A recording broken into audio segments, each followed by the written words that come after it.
piles were still there. I'm Because sure. it was all overgrown and there wasn't anything to call manure in it anymore. Yeah. Yeah. They're still there. Oh, wow. Yeah. Yeah, that's our place. Okay. All right. Or it was our place. I still live there. Oh, do you still live We there? sold it. Well, no. Did you sell the Do they business? know though? that there's a meeting tonight? Melanie and Dan. I'm not taking minutes. I'm trying to get this thing started. Yeah, I'll get it started. I'll get it. No, it's on. It's just recording and we don't want it to record because we're in executive session. I don't know how to do that. Recording. Pause, okay.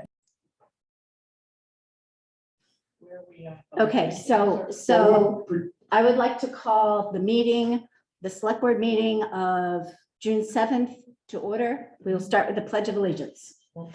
I pledge allegiance to the flag of the United States of America and to the republic for which it stands, one nation, under God, indivisible, with liberty and justice for all. And could I have a motion to? I move that we go Leave- into executive session. Leave Leave the regular meeting to go into executive session. Okay. Second, Well, we need to open the regular meeting first. We need to vote on that, then we can do that. Oh, we okay. did- Could I have a motion to open the meeting of June 7th? I over here. move, so. Okay, and second, thank you. All in favor? All in Now we can favor? do it. All in favor? Yes, 1, 2, 3. Three. Okay. okay, and, Now I move we go into executive session. I'll second that. okay, all in favor of going into executive session? 1, 2, 3. Yes, okay. Okay. And so now I will pause the recording while we are in the executive session. Recording. Okay, Okay. I'll take a motion for a 1-minute recess so we can allow folks into the building for the Yes. select board. Second. Moved and seconded. All those in favor? 2, 3, 4, and Dan is driving. Okay, so I'm going to need people from the waiting room. Yeah. Stop.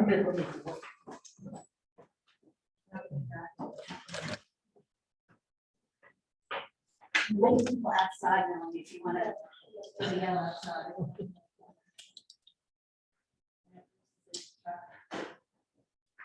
Who do we have? Nick, Richard, Rick. Okay. Are you staying over tonight, Denny? Yeah. Are you here tomorrow? On board meeting tonight, I'll be. You'll be here. I'll stay overnight. Welcome back. Why, thank you. It's good to be back.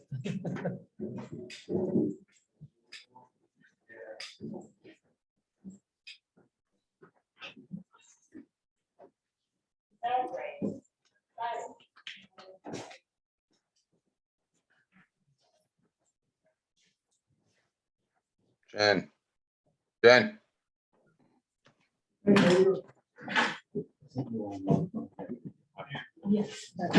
Oh, the middle one never was for some reason. The front one was locked up, so. Yeah. This one is the second. Oh, good, perfect. No, I left that open. The door going in the other way is locked. Yes, perfect.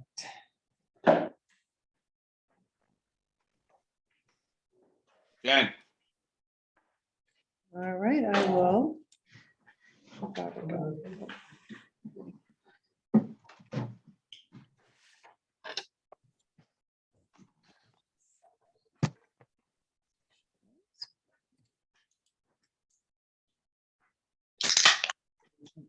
Huh?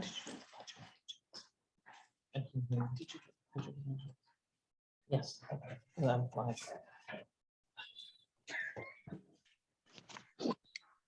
All right, I'll take a motion to re-enter the select board meeting. So moved. Second. Moved and seconded. All those in favor, Ricky? Dan? Yes. Barbara? Yes. Carol? Yes. All right, 5 yeses. We are in session. All right, folks, welcome. First part of the meeting is for public comment. And that is the portion of the meeting where you are allowed to bring anything to the select board's attention that will not be covered on this evening's agenda. To consider, does anyone have anything they'd like to bring to the board's attention? Yes, My name's Bob Neal. I live up in New Sharon. Barbara. Neil. Bob Neal. And probably already knows all of that and more.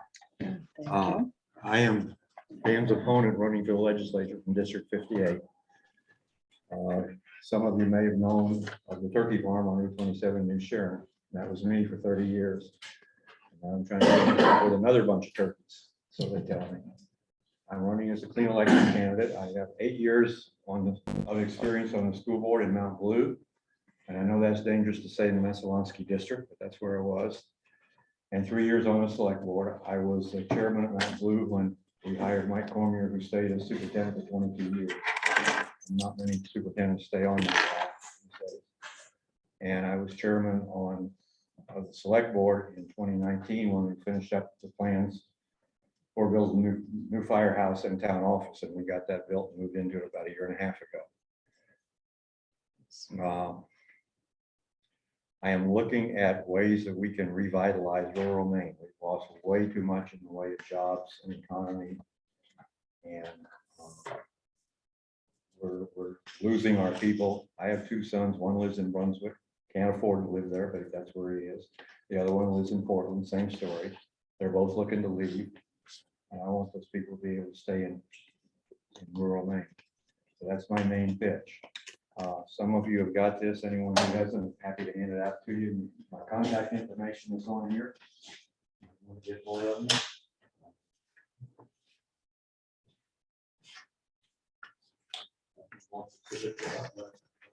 Or why I'm running, I'd be happy to answer. And I'm particularly attuned to the needs of our town governments. In New Sharon, we're down to 9 firefighters. I expect we've got more here, but we're down to 9. 7 of them are EMT rated. 3/4 of our calls are medical. When I left the board in 19, we had 17 firefighters. So we've lost almost half the force in 3 years. As you know, we've lost the regular state police patrols. So the sheriffs, Ken Mason, and our sheriff, Scott Memphis, have got to pick up that slack now. That's all falling back on us. And we've got to do, if we have to pick up more of this, we've got to do it without raising the property tax. The things I'm looking at, working with the University of Maine and some of their woodwork. They've got this, they can inject wood beams now so they're stronger than steel and last longer. We got to find a way to sell that to contractors. They've got bridges that they can basically inflate. You can bridge a small stream, which you can't back with one, but you can put a lot of the brooks around it. They're working on potatoes that grow when it's 85, 90 degrees. We need to be able to peddle these things. That's where we're falling down. I think those are going to create and increase jobs in rural Maine if we get those things done. So I know you've got a lot on your agenda. If there's any quick questions, I'll be happy to answer them. Get out of your way. Do the town's business. We appreciate you stopping in. Thank you very much. Thank you, Bob. Appreciate the time. Good luck. Thank you. You're welcome. Dan and I have each wished each other some luck. I usually tell people I'll always support you unless you're running against me. And then I will not. I will say, I was at the Memorial Day observance last Monday, and I was so impressed. The reading of the Roll of Honor was very moving. Another one right after that. Pledge, saying my country's his as thee, saying America's beautiful, and felt great. You guys do it right. It's a very moving ceremony. I'll be sure to pass that on to the woman who pulls all that together. They did a lot of work. Thanks Thank very you. much. Thank you. All right, does anyone else have anything else for public comment? Melanie, I just would like to reiterate what Bob said about the Memorial Day service. I thought it was exceedingly well done, and I was particularly impressed by the Messalonsky band. I was really impressed. So I don't know if we can send them a note to that effect or something, but I just thought it was worth giving credit where credit's due, and it was certainly due that day. So. Did I miss those now because of work? All All right, so if anybody, I don't see any hands up. I'm gonna scoot. this just a little bit. I can't see this side of the- How do you want to do it? Yep, that's what I think. This side is just pointing out. I can see if anybody has their hands up. All right, so next up on the agenda, we have old business. First up is the approval of the May 17, 2022 meeting minutes. I'll take a motion, to open that item. So moved. Moved and seconded. All those in favor, oh, actually, it's open for discussion.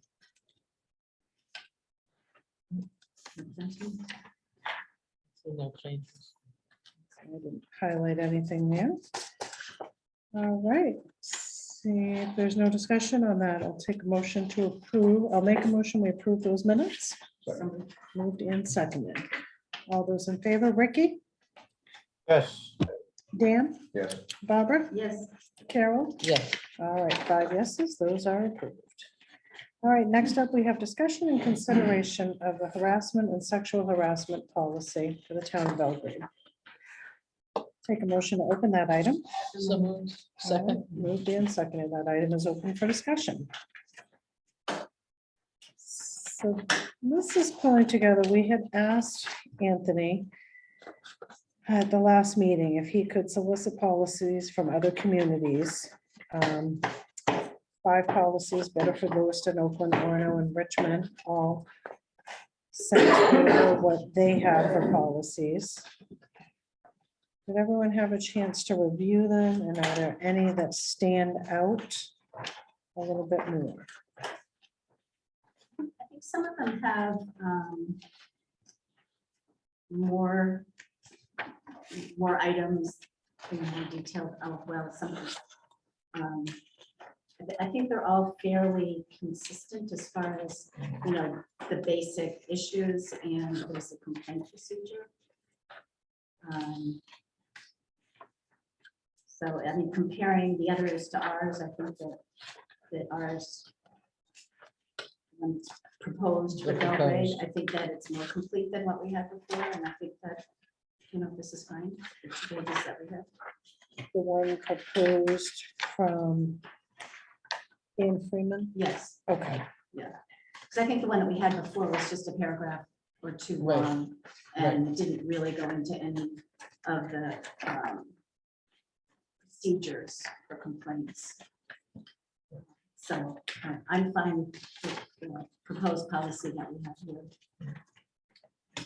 I think the big sticking point, because like Oakland's very much goes into very much detail, like this is what harassment is, this is what bullying is, this is what sexual harassment is, this is what gender bias is. And do we want to go that in depth? And do we want to, I think the big sticking point is, do we have the volunteers also be participatory in harassment training or a video or some sort of signing off on a policy? Yes, this does have the volunteers, vendors, or other third parties, Mhm. and I think that's important to have. I agree. And I think that if the training, whether it's the recording from Super Sunday in March, or, you know, something else that's readily available that people can watch it and then DocuSign if they've watched it, I think that, you know, That's should not be sufficient. an inconvenience for anybody. So volunteers, how would you all feel? So essentially what we're looking to do is we're looking to tighten up our harassment policy. And we're lacking because there are folks that work in the town full-time who have to be participatory in this, but those who volunteer and interact regularly with members of the community and each other and the board don't fall into that same category. So one of the things that has been brought up is that if volunteers had to, say, watch the 20 minutes to a half an hour video and DocuSign that they watched it, if that is enough of a hindrance that folks would not want to participate in volunteering on a committee in town. So just a general poll, nobody has to be like, he says he'll do it, but just, I mean, what are your thoughts? Does that put an undue burden on folks? No. Would it be available here too? Yes, so, Come in here and watch it and. yes. I think it ought Yes, to be available. so what we were thinking is what we would do is have, like, when you sign your paperwork, that you are given a code, and that's your code to go in, your access point, so that you can then watch that, and then you sign a document, or sign a document that we keep at the town. And we're thinking like maybe when folks come up for reappointment, so if it's a 3-year volunteer thing, do they do it at the beginning of their appointment, and you have, say, 3 months to complete it. So that. Phil, your eyebrows are going. What are you thinking? Sounds reasonable. Thoughts? Okay. Would it be every 3 years? Or just one and done? Well, I think it would have to be, because as stuff gets updated, probably every 3 years. So when you're up for reappointment, it's 20 minutes or a half an hour, and you could access it from home. And then DocuSign it, and then that document comes back to the town. As employees, you have to do it yearly. Right. Right, So I think you're gonna have to do it with the volunteers yearly, you're gonna do it for employees, You're gonna use the same policy for the volunteers as the employees, you're gonna have to do it yearly. so, Right, that the lawyer has indicated, our lawyer has indicated that it could be part of their training at the beginning of their service, and then if they are regular volunteers, it could be required to do it on an annual basis. Is it possible to just have a document that they read and sign? no. Yeah, we did look at that. What's the term vendor in this one? They wrote up? I mean, What, So I didn't hear what you said, Tim. vendor, vendor. They got vendor in here. What are they using? What's the definition of vendor by this policy? so I would say it's no one that Like is a employed cleaning by the company? town but provides a service to the town. I don't think you'll do it with the vendors. The vendors are supposed to have their own harassment as part of their business. So I don't think you can do that because it would cost you money because they could charge you for the time and everything else. Could the vendors have to provide the town with something that shows that? I don't think you can. You can check, but I mean, normally, most companies have their own sexual harassment policy. They have to go through. So, We do a lot of work for the Maine DOT with all states asphalt. And we have to provide them our EEO policy. And yeah, all those usually, things sometimes bigger companies will ask you to provide their copy of their policy. That we met those standards. Right, well, that's what I'm saying is if we have something from the vendors that says, they've completed the training.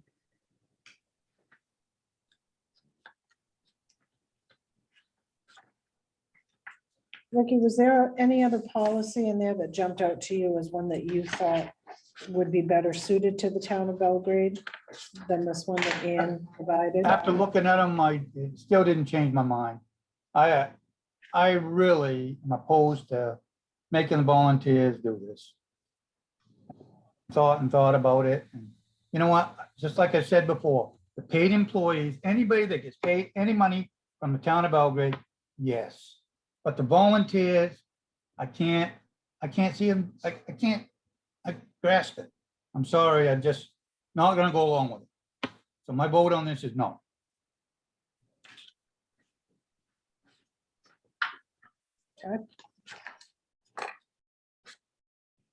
I don't have as much problem with the volunteers, but I think the vendors. I mean, you could have all these little small vendors. Haul construction, they're hauling gravel for the town. Sit down and make them do harassment.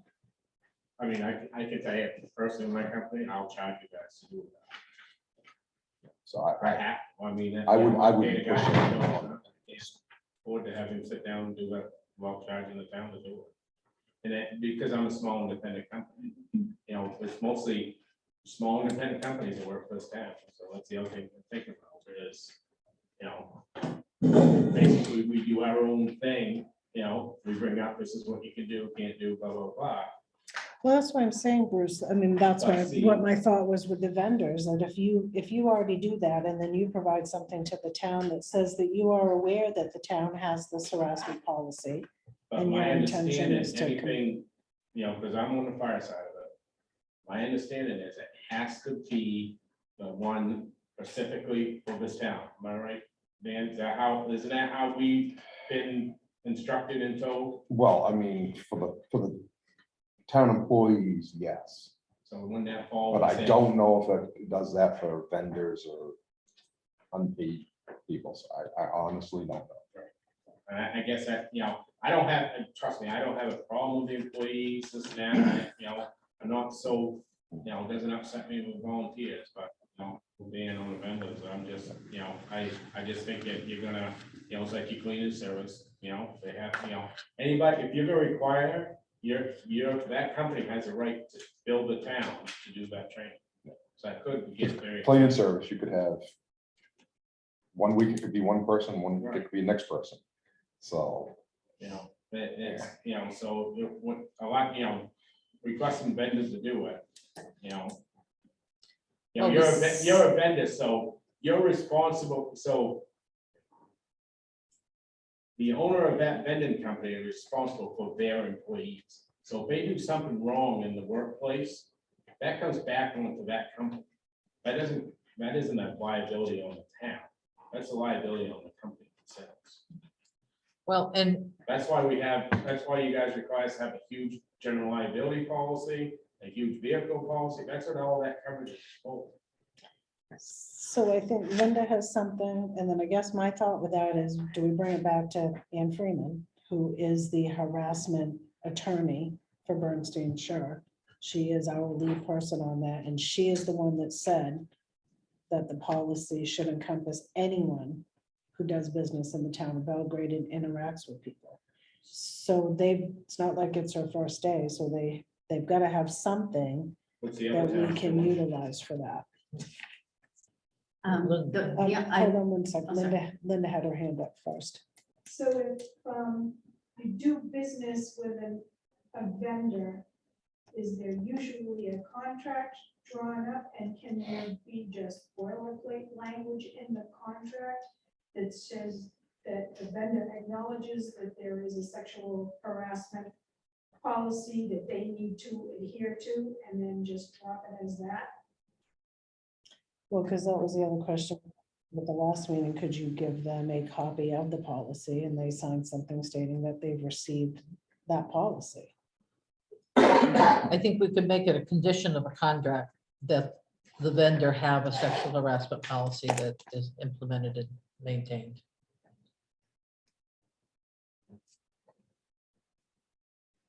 And that just be part of our dealings when we put out contracts, is that we require that the vendors have a sexual harassment policy, Could also give them the option to go through town one as well. or if they want to use, yeah. And who's gonna enforce it?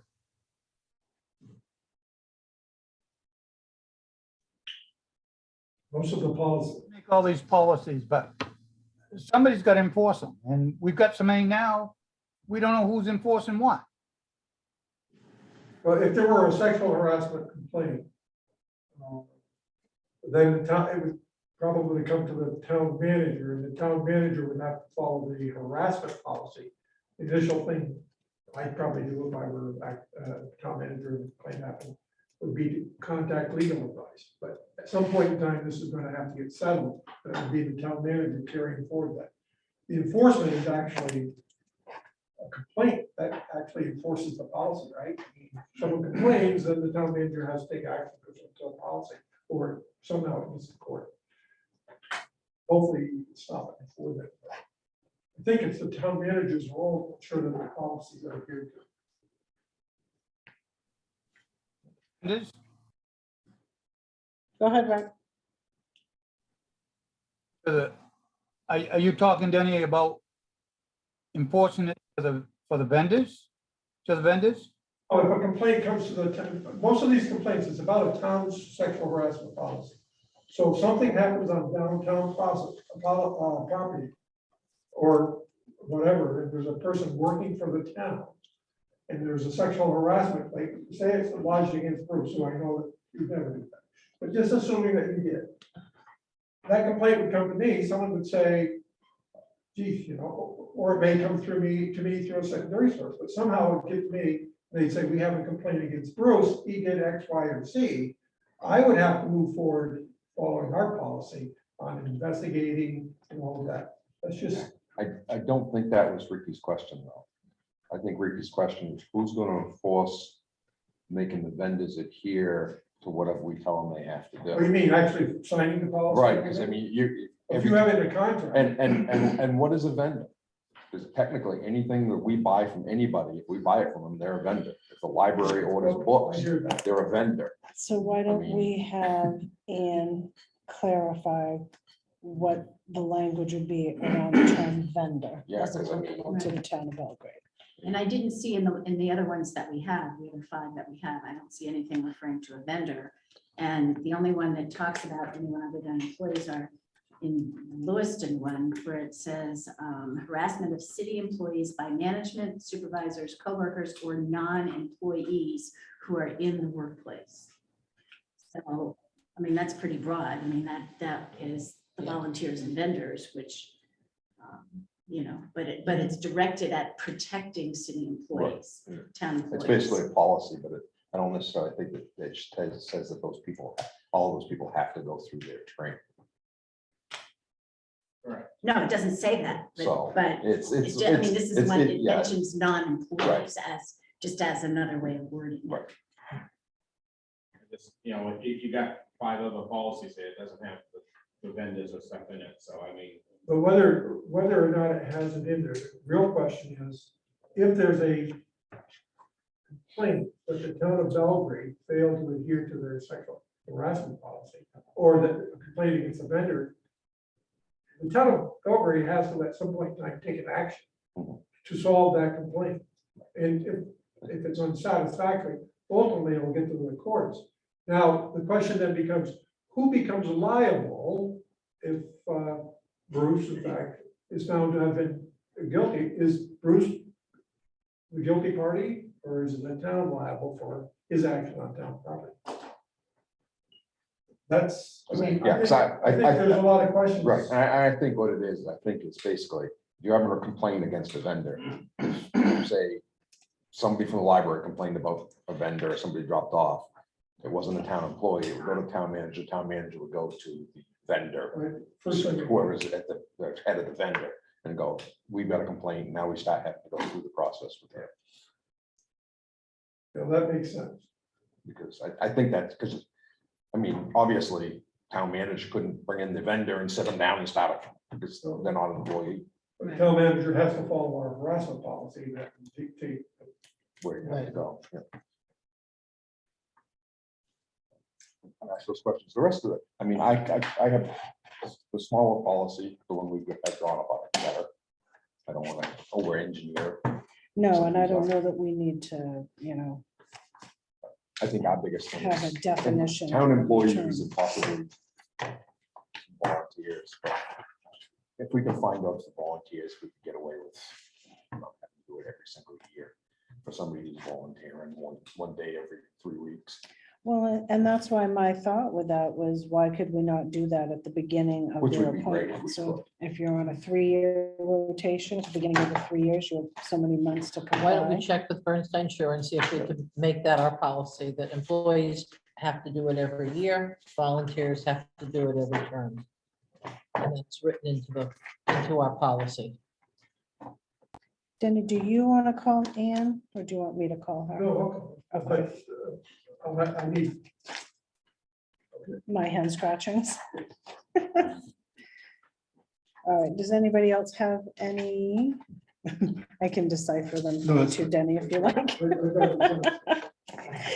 I write all over the place and then.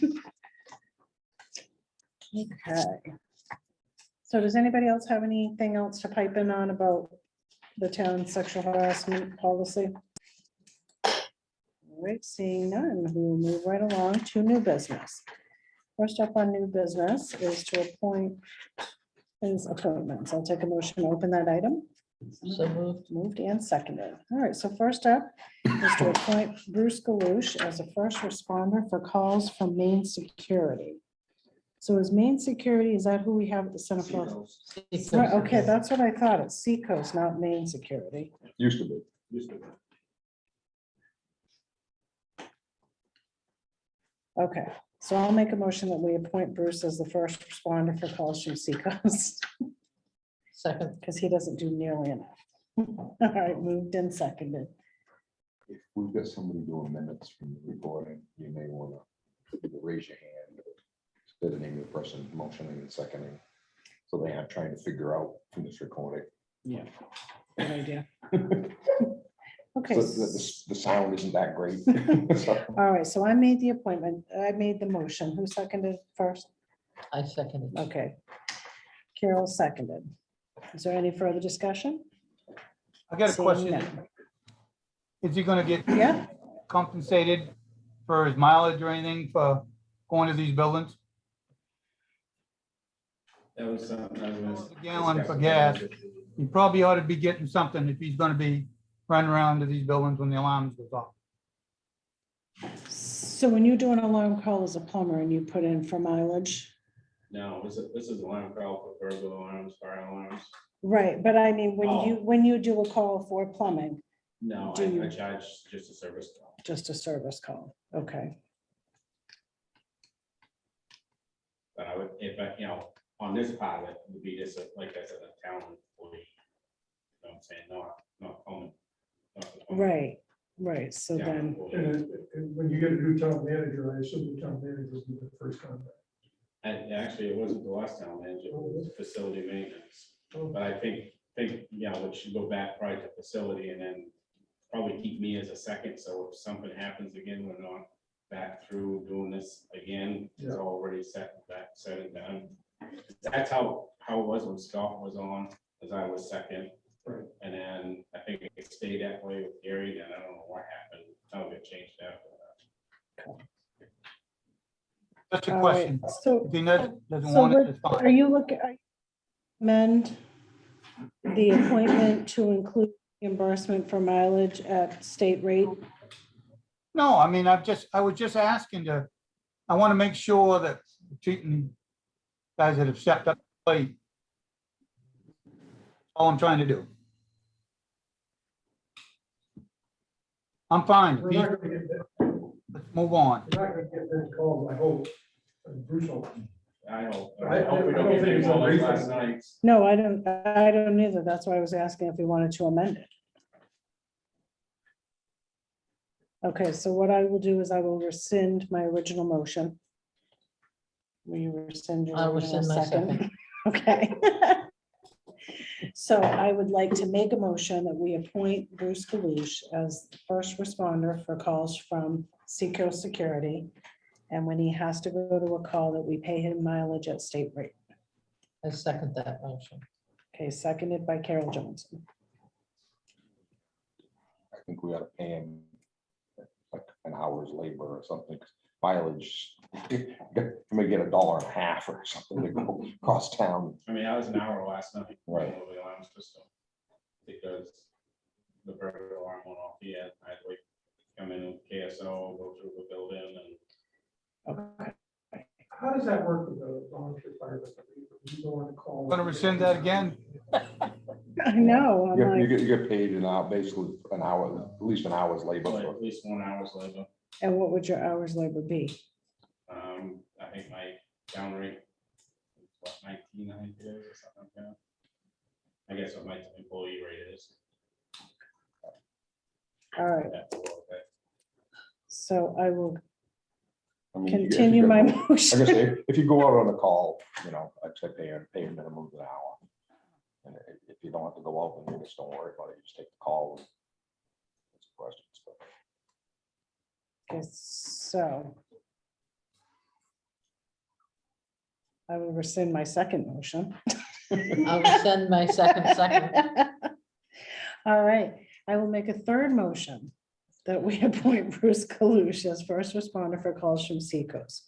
That we pay him a minimum of 1 hour's labor for any calls that he needs to do at his employee rate for the town and plus mileage at state rate. Does that encompass it all? I'll second that.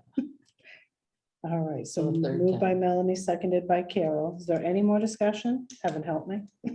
Let me think, yeah, And we'd like to provide him a snack. in a vehicle. One thing I'd like Dennis to do, if you can, is call Seacoast and go through the procedure, how they are making their phone calls. So how it should be is they should be calling fire or police, you know, if it's a burglary, they should be calling the police. If it's a fire, they should be calling fire. And then call me or call whoever. Instead, what they're doing is they're calling me and getting my okay to dispatch. And we've been running into this on fire calls with other, not just Seacoast, so other alarm companies. So it's, The real issue is if it's a burglary. You want the police to go in before you. go. exactly, thank you. All right, So so, fire, well, Right, but it's still, I mean, we you should, still, everybody should be dispatched and then the person called. And yes, it's not only Seacoast, it's all the alarm companies are not. They're trying to get a hold of the people before the dispatch and fire and police. And it's not. like, are you sure it's real? Yeah. And that's- Is it on fire? Well, that's what they said. You sure this is a real burglar? I said, I don't know. I'm not there. I said, you probably ought to send somebody. Right. Okay, so that's been moved and seconded. There's no more discussion. Dan, Yes. Carol, Yes. Barbara, Yes. Ricky. Yes, All right. And the burger alarm was just me last night.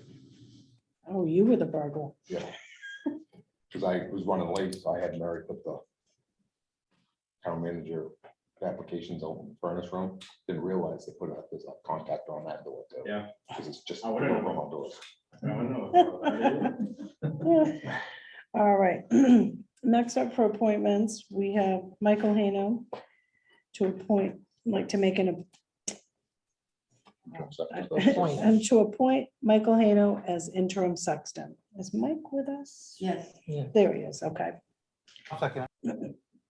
All right. So made that motion, Second. seconded, moved and seconded. Is there any By discussion Barbara. on that?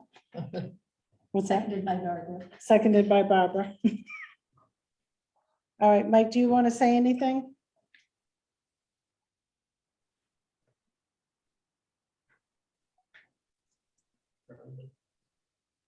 Seeing no? All right, all those in favor, Barbara, Yes. Carol, Yes. Dan, Yes. Rick? Yes, All right, 5 yeses. Thank you, Michael. All right, next up, we have an appointment for Jessica White, a reappointment to the Board of Parks and Recreation. I will make that motion. second, Moved and seconded, seconded by Barbara. Is there any discussion on that item? All right, seeing none. Dan, Yes. Rick, yes, Barbara, Yes. Carol? Yes. All right, 5 yeses. Welcome back. All right, now we have discussion and consideration of a 2021 update to the Kennebec County Hazard Mitigation Plan. I'll take a motion to open that item. So moved. Second. Moved in second, moved by Barbara, seconded by Carol. All right, we have, happy to announce that FEMA has approved the Kennebec County Hazard Mitigation Plan 2021 update. Now that FEMA has approved the plan, we are now looking for the municipalities to officially adopt the plan. We ask that the approval of the mitigation plan is placed on your council or select board agenda within the next month to ensure we can have the signature sheets back to FEMA by July 15. And Mr. Goodwin. We have Mr. Goodwin. Hi there. Oh, He's on. yeah. Yeah. Oh, that's good. all right. There you are. S. Goodwin's iPad. Is Yeah. that you? Okay. Yeah. All right. You got anything you can fill us in on? So basically, this is a rewrite. This is the third rewrite of the county hazard mitigation plan. Basically, the county has very little to do with it. The plan is made up of the 29 towns in Kennebec County. And basically, the plan forces the towns to look at projects throughout their town, whether it be a culvert washout, alligating on the road, poor bridge design, or just old age on a bridge design. So we've asked each town to list their projects in the plan. So Belgrade put so many projects in, Augusta put so many projects in. And basically, when mitigation money becomes available, your municipality can put in for that money. And actually, there's a meeting next week with FEMA and MEMA at our office about mitigation funding next Thursday at 2 o'clock. So this may be a chance to have some of your questions answered on what makes a legible project. And they're going to talk about planned maintenance and how to put in for mitigation money for projects around your town. Also, a Wait, lot can I of ask one question, Mr. Goodwin? Yep. Is that meeting gonna be one where you have to attend in person, or is that gonna be one that, will there be any Zoom participation? Like if right now, we're working with an interim town manager who's not here 5 days a week. So is it possible that another town employee could Sure. Zoom in, or is it going to be an in-person meeting and we'll have to make sure that we send someone? It's supposed to be both. The invitation has been sent out twice in your emails. Check Anthony's emails. You may be able to find the information from MEMA on it's either a Zoom or a Teams meeting. I forget which it is. Or they can show up at 77 Winthrop Street in Augusta. Okay, so we'll need to do a little bit of digging on that. Yep, and I will find out exactly what the process is going to be for next Thursday at 2 o'clock, and I will get that out to the towns. Okay, we would appreciate that. Yeah, no problem. If you could with that, if you can send it to town manager at the town of Belgrade, and then Denny will CC the board with that. Sure. That would be perfect. I also forwarded that to Dan and he forwarded it to Jeremy Damon, who's the back from the town. And if it's something that you want me to go to, I can arrange to go to that on Thursday. Okay, I can float 2 days. okay, perfect. All right, so sorry, Mr. Goodwin, I totally interrupted you. Did I? No, that's not a problem. I Another messed with thing, your flow? another deal with the hazard mitigation program too is also gets into flood insurance. And I know you have a few people in town because of the lakes that have flood insurance issues.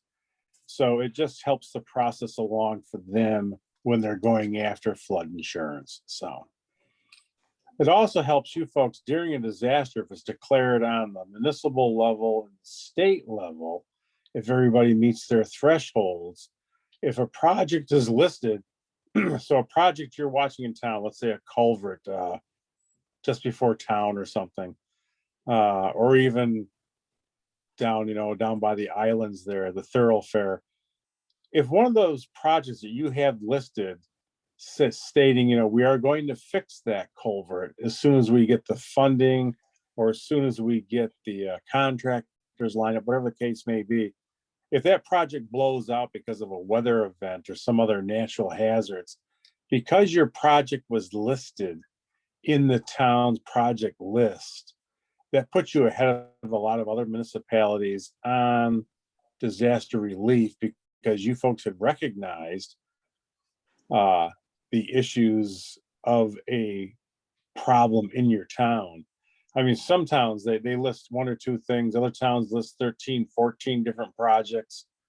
So it also makes the town is responsible for their own upgrades to the plan. So in other words, next year, you're thinking, what do we have to do to update that plan? So you'd actually go into the plan, look at the projects you have listed and see if any of them fell off. Projects fall off two ways. One, lack of interest, and the other one is lack of money. And the third and the best one is they actually took care of the project. So if you take care of a project, if you could let our office know, we can take that off. Because we're constantly building towards the next 5 years when the plan has to be redone again. So, So I'm gonna read the plan, and then if anybody has any questions. So the 2021 update says, resolution. Whereas natural and man-made disasters may occur at any time, we recognize that to lessen the impacts of these disasters, we will save resources, property, and lives in Kennebec County. And whereas the creation of a multi-jurisdictional hazard mitigation plan is necessary for the development of a risk assessment and effective mitigation strategy. And whereas this multi-jurisdictional county of 25 towns, the 4 cities, as well as Kennebec County, on behalf of Unity Township, are committed to the mitigation goals and measures as presented in this plan. Therefore, the boards of selectmen of the 25 incorporated towns, Augusta City Council, Gardner City Council, Hollowell City Council, and Waterville City Council hereby adopt the Kennebec County Hazard Mitigation Plan 2021 update. And therefore, the Kennebec County Commissioners acting on behalf of Unity Township hereby adopt the Kennebec County Hazard Mitigation Plan 2021 update. Does anybody have any questions? We don't have the plan. This is just. Right, this is just what we have to sign. the plan was dropped off to your office on a thumb drive? It was forwarded to the select board. I was gonna say, I thought I'd read. I know I have it, so I was looking through it.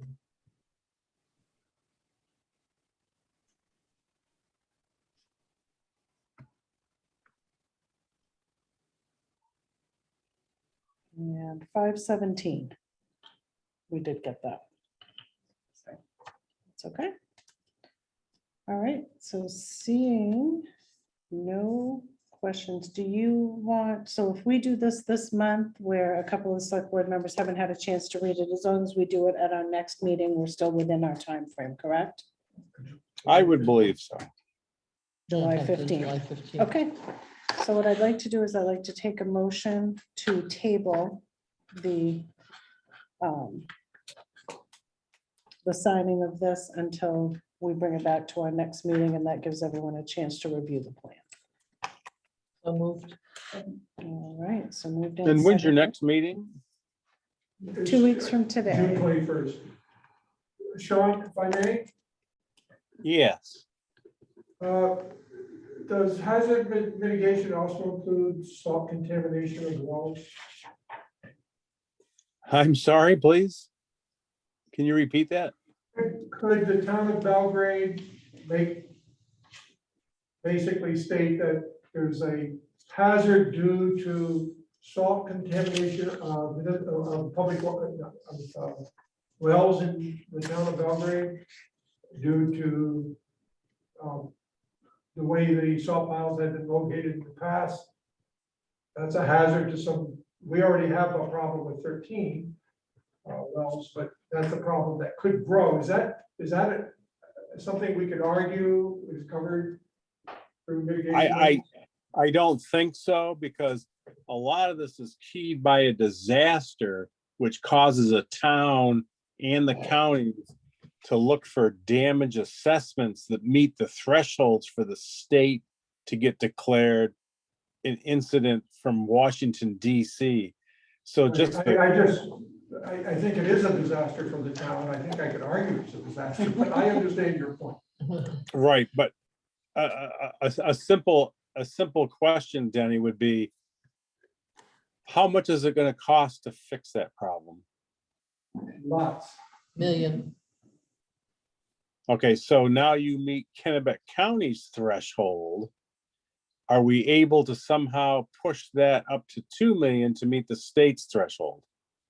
Okay, we don't need to discuss this further, Sean. I raised the issue because I thought it was of interest, when I was listening to you speak. We can talk offline.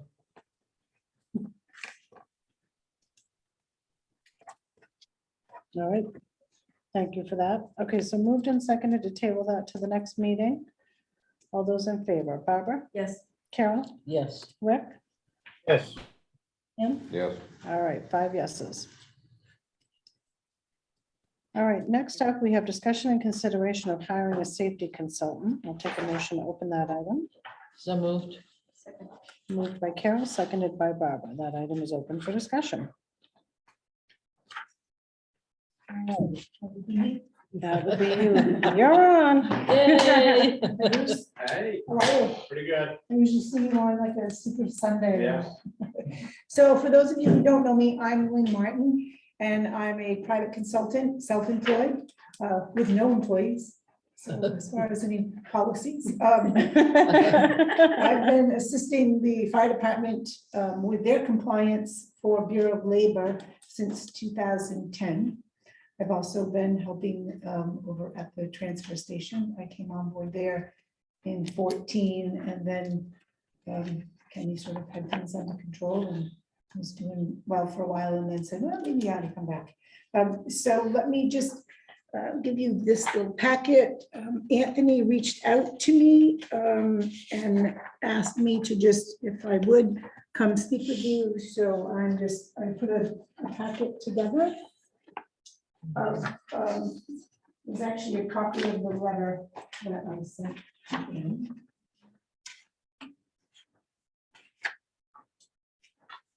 So the letter is just thanking him for reaching out for information on how I can move forward and help, I believe, your maintenance department as well as Parks and Rec. So what I do is I do not work for Bureau of Labor. I'm self-employed. I've been doing this for 16 years. I started out as a selectman, and our town certainly needed some guidance. So it sort of started from there. I do work closely with Bureau of Labor, and what I do is I help departments, municipal departments, comply with Bureau of Labor's requirements. So I go in, see what departments have for policies, help them put those into place for what Bureau of Labor is requiring, and then guide them with the training that's required, whether it's annually, once a month for equipment inspections, any of the requirements that Bureau of Labor needs. That way, if they have an enforcement inspection, then they're in much better shape. So I certainly, I know Bruce has seen me whisk in and out. So what I have enclosed for you, as I had spoken to Anthony, is a proposal to help put a manual together for both the departments. And my understanding from Anthony was he also was interested in something for the town office as well, because the staff also needs policies in place for Bureau of Labor, as well as some annual training and initial training. So the proposal is to do 2 manuals, one each for the maintenance department and the Parks and Rec. And what I would do is I would just put those manuals together, come in and see what they have in place and help them get on track. The other piece is if they are inspected by Bureau of Labor, then I would help them coordinate and get them back into the good graces of compliance. As you know, you have 60 days to correct any violations and get that documentation to the Bureau of Labor so that they know that you are now in compliance for safety for your employees. Any questions for me? So this is in addition to the fire and in addition to the transfer station. Correct. Okay. Yes. Each department has their own Has their own- contract that okay. I work with. The $200 fuel surcharge, is that based on, because of the cost of fuel right now? Yes. And when does that drop off? This contract would be for a year. And so we would renew the contract if you so choose or not. And we can certainly review that at that time. I'm an hour and a half away. No, and I understand that, but Right. rather than have a fuel surcharge, if that's gonna be enforced for the life of the contract, Right. it shouldn't be in as a fuel surcharge. It Yeah. should be And, divided up as right. part of the cost for each location. And like I said, my contracts are just, each of them, as you know, are for a year for each department. And so those are certainly negotiable at the time. So, Lynn, is it possible that we at some point, I mean, Say that again? I'm a huge believer in having our contracts running at the same time. So if we're gonna contract with you potentially for 3 separate manuals, at some point in time, I would like to have those contracts start and end at the same time. So that we're not like, oh, we missed the March deadline for this one. So is it, do we know when are the fire department and transfer stations concurrent? Yeah. No. So the fire department runs January to January. And I believe the transfer station, I believe in April or May of this year, because there was a gap. I think Kenny didn't have a contract with me for maybe 2-3 years. And unfortunately, I got left out of the budgetary thing a year or 2 ago, so that's why it didn't get lapsed the transfer station.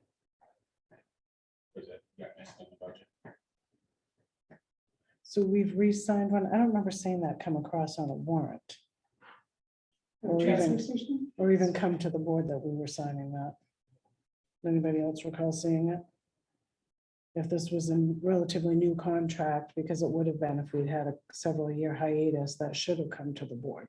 You know, it's been on your warrant. I know it's been on your warrant. So I read the warrants every meeting. And it was, I know the fire department was on January. I can't remember. Right, what I transfer believe station it was, I don't have it with me. I can certainly get I that remember information to stuff in them. the It's either May or I don't remember them coming to us to Yeah. I don't sign the remember- I don't contract. I remember don't- seeing- Town manager must have signed the contract. Yeah, I think, I'm pretty sure that's probably how it's been done, because Lynn's been like since 2010. Right. And I highly, for the town, I highly recommend hiring her. I mean, she's done tremendous at the transfer station. Transfer station was pretty much a wreck when she started there. Oh, God, yes, in And- 2010, I remember. And, We've had some conversations about that. you know, she does a great job. She helps the employees get, things where it needs to be, and it's a big help. And I think Ken's on it. You can vouch for it also. So what would your suggestion be, Lynn, for a way that we could potentially align the contracts to the same time? I mean, does that make sense for you to have them at the same time as well? No, not necessarily. I work with lots of departments throughout the state.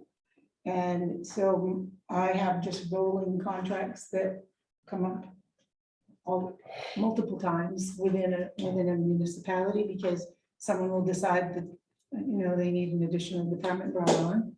And I just reach out to you when that contract is due and submit.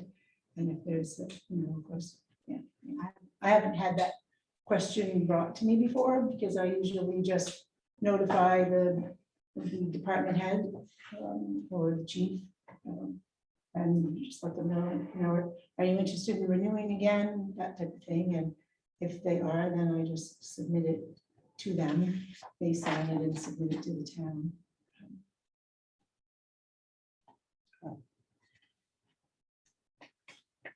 Yeah, I'd love to get them back on one plan if we could. Then it just makes sense for us because our budgets run January to December 31st. So it makes sense if we do a contract not to have it run April to April. If we're considering that budget starts January 1st.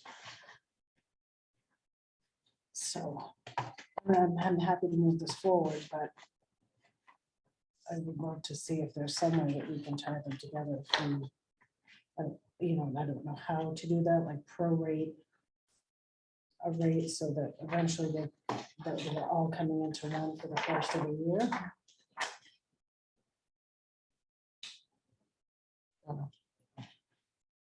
Is that something that Lynn, we could work on? See how to do it for next year. And where would we find $4,000 for this? Good question. We are tapping in. How much money is in the, like, We used some of that.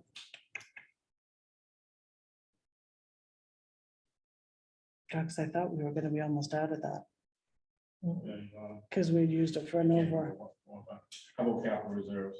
You got your facility maintenance capital reserve. You also have the capital reserve. And I remember reading recently that the recreation budget is is underutilized underutilized. for where we are in the year. Is that right, Dan? Yeah, yeah, I mean, I just got hired, so there's, I think like the third, there's a substantial amount that hasn't been used because there wasn't any filling any roles, and they also weren't spending any money on supplies. So, I mean. just- So we could work that if we were Yeah, to so there would be authorize the money money available coming for out that of the budget. capital reserve and then put it on the warrant for each department For next year. for next year. I mean, it's a good. Why don't we talk to Nick and ask him where the money could come from? I think that would, Well, if we make a decision tonight, Ricky, we usually try to figure out where that's gonna come from. okay, but I'm just suggesting that, If you want it to come from the Make a capital motion. reserve, you need to vote. Right, Right. so. I mean, if we have money in Parks and Recreation, we don't need to take it from capital reserves for that portion of it, Well, correct? I don't know how much money you got left in capital reserves. Do you have money in there for contracts? Yeah, Let's look into it, but if we don't need to go to the capital reserve, we won't, but If we have to go capital reserve, we'll just have to come back next week and vote on it. Right, I was just gonna say, can we do consideration on this tonight, Lynn? Figure out where the money would come from? And if, you then, know, and if you want want to to, wait till January and add this in at that point, I just don't know where you are at with compliance for. but we do have a compliance issue. right, and because that was my We're into other, 30 days, or I don't know how long. I forget when the report came out. I haven't had a chance to do that. right, Yeah, I but think it's been we're- at least 30 days since we had the special. So we have, I can talk to Bureau of Labor and see what they could do, in terms, but we really have to be making progress on it. Yeah, we got your report back, yeah. You Oh, I can, thought the report came back. No, we're still waiting for it. Oh, okay. because you can certainly request an extension Yeah. on the town's letterhead. I'll find out. And you would need to just, a request for each item and indicate why you need that. I was looking for, I asked them to find me the report. We haven't got it yet. Yes, and we got it. We've certainly had enough turnover that, okay, so if you don't mind, then what I'd like to do is bring this back at the next meeting. You're welcome to zoom in for that meeting. You don't have to drive here from Selectboard, if you don't mind. But then we can figure out exactly where the money's gonna come from. I'm not Yeah. gathering a sense from the board that we're like, yeah, we're just gonna keep winging it. No, we need to do this. Yeah. We tell you, $4,000 now compared to what the fines could be later. It's, Exactly. yeah. Insurance policy. All right, does anyone have any questions for Lynn? All right, I'll take a motion Thank to you. table this item to the next meeting. Moved by Barbara, Second, seconded by Carol. All those in favor, Ricky? yes, Bill? yes. Barbara? Yes. Carol? yes. All right, 5 yeses. We will table that to the next meeting. And we'll charge, see what we have in the accounts and where we can pull that money I'll from. be sending you an email. Perfect. All right, next up. We have a discussion with All States Materials Group about east-west lane shimming costs. I'll take a motion to open that item. So moved. Second. Moved by Carol, seconded by Barbara. All right, that item is open for discussion. How you guys doing? Did you want me? Yes, absolutely. Have at it. Nice meeting you guys. My name is Ron Sambar. I'm with All States All States Materials Group. We've done work with you guys before. I recognize Dennis's name from, I don't know, it was probably quite a while ago. And we did some work with you. We were be better on your big contract. Just barely missed it, so that's too bad. So we were awarded a variable deck drag shim and chip seal on a dead end road, east-west lane. Anybody live on east-west lane? No. No. Oh, there are people who live on it. And there are a Oh, lot of okay, Right. I thought they were. No, I thought somebody said there was somebody here that was gonna be here. I live on West Road. Oh, okay, all right. So this is something that happens time to time, very tough situation, and I want to just kind of explain the scope of work and why we ran over and why it's not easy to look at a road like that, and just say, here's what we're going to use for tons, and actually use that exact amount. I apologize to Mr. Green, I don't know if you'll be able to see this visual that I have here. I'm a visual person, so so the blue is the existing roadway, okay? And so what we have here is we have a paving treatment that is going to level the road, fill the ruts, correct profile, and make sure that you have positive drainage, okay? That's basically the fundamentals of a road. You want it to, carry traffic and shed water, okay?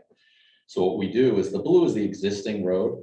The green is what we propose, is what we go in to do the work.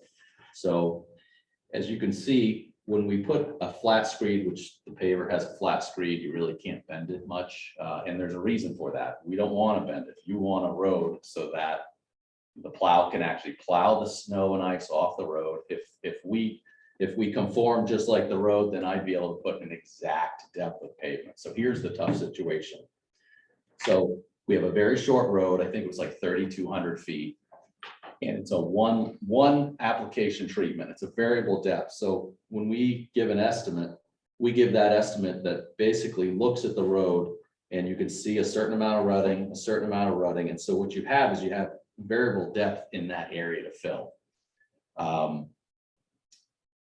We typically can come pretty close to those estimates. We use an average yield of 3/4 of an inch, knowing what it takes typically to level, fill ruts, and still provide a good ride. A lot of times, and I'll explain to you the treatment. You guys know we're doing a chip seal on this road too. You guys are on top of it. That's good. All right. Sometimes the selectmen don't know this, so I'm just, so a lot of times after we do this leveling course, we do an overlay. Okay. So after the fact, let's say this course was estimated at, I think 270 tons. Okay. We used 90 tons more than that to level the road. So it came in at 300 and change. Okay. Normally, if we're over on this leveling course, when we put this next lift, guess what I have as far as control? I got tremendous yield control now, because what I'm doing is I'm putting a uniform depth. Okay. Now, if I run over on that, well, that's my problem, because we've configured that average yield in pounds per square yard. We have factors that we use when we pave. So normally that 1 inch, 2 inch, whatever overlay that is prescribed for that road, we will balance that overrun on the shim, and we will shrink that surface to meet the budget expectation. Okay, that's very typical in our business. Everybody does it. We have a shim overlay item. We have so many tons. Everybody knows towns, you want to maintain their budget. Okay. We don't have an overlay section on this, as you know. So when we came in to overlay this road, and provide positive drainage, it took more tons than you can estimate by the eye. It's not something that you can estimate. It's one of the rare things in our business that we have a hard time quantifying when we plan our work and go out and do. And again, normally we balance that with the overlay. So we'll shrink the overlay a little bit to get the tons in line with your budget. With this application, we're doing a variable lift shim. I guess this is a dead end road. Is that correct? Low volume road, right? And then we're doing a cost saving treatment, which saves the town a lot of money on roads like this. And we're doing a chip seal on top of that. Okay. So with the chip seal on top of that, I got one shot to make it ride good and fill those ruts and provide positive drainage. We did that. We delivered those tons, installed it. Unfortunately, we ran over to the tune of about $8,000 on that road. So, I normally we have more roads to go do. You'll balance those tons out on those other roads. Okay. Or normally you have uniform depths that you're able to balance those tons. With a variable depth treatment, it's extremely difficult to do that. So is there a reason that this road has like this variable depth on the outsides of the road? Is that because when the road was built and the town accepted the road, Mhm. the road commissioner at the time had gone out and inspected it and said that the road as done met town specifications in order to be accepted as a town road?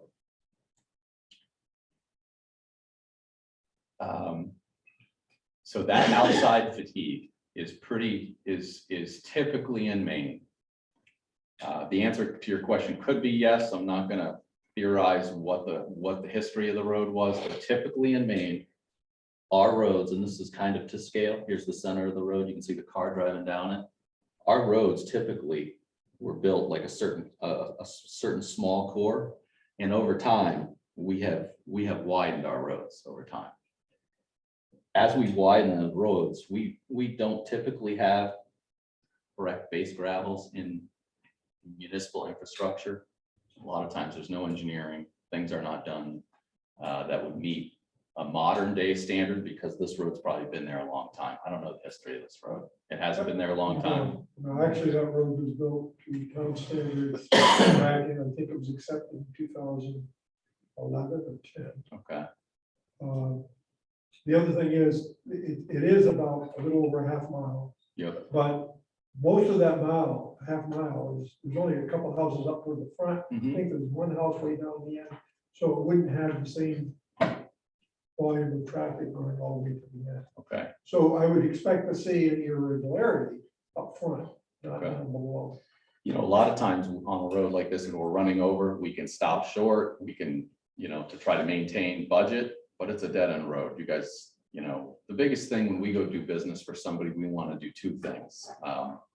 An old gentleman that was my mentor taught me this in business. You do two things and that's it. You deliver the customer expectation and you actually bill them for what you do. No more, no less. And you know what? That guy was pretty right. That's pretty much what we do today. If you adhere by those two things, you're going to be good in business. We necessarily can't just shrink the scope of trying to provide, a road with positive drainage. And I drew this just to kind of show you the variability we can have with roads. I talked to my paving foreman who actually paved the road. The center line actually was lower on that road, so they actually had to put more mix in the center to actually get the road dry to drain, because water was being held in that road because it actually did not have the proper cross slope. Now, whether it wasn't inspected when the town took it over to see if it met those standards, I'm not sure. But I just kind of drew a situation so you could see the variability when you're trying to place a single course in one Okay, application. So this isn't necessarily the east-west lane. That's what I This- was trying to figure out. Yes, no, that's right. I'm not drawing you an actual cross section of your exact road. Because, because that's where I was like, well, is this? You're road, very is this detail road? oriented, I Well, could say, Well, so, because I'm like, right. well, I'm picturing that this is how this road is, and then Yeah. it crests this way, that, So the road actually was fairly flat in areas. Okay. So to put pitch in, so when you're paving a road, we can see if we have positive pitch. Okay, there's automation on the machine that actually says you do or do not have pitch, so that we don't pave a road that will not shed. So they actually had to drag on the outside edge and put material in the center of the road to provide that pitch, okay, for the road to meet some sort of drainage standard. so when someone went and inspected the road, and, and I'm not disparaging anybody's No. work that did that, Mhm, but we're new to this chip sealing. mhm. So that was why we were relying on the experts to say, are Exactly. these roads a good candidate? Yeah. And if so, what are we looking at for cost? We actually backed out a different project out of our maintenance budget, Right, because by doing the chip sealing, we were gonna be over the budget that we had projected for the projects for the next 3 years. And gotcha. it wasn't even the budget, it's what the town's approved. Right, So right Right, now, we have no money That's what I was, right. Yeah, approved by this town to pay you more yeah, for the overages. Yeah. So, Right.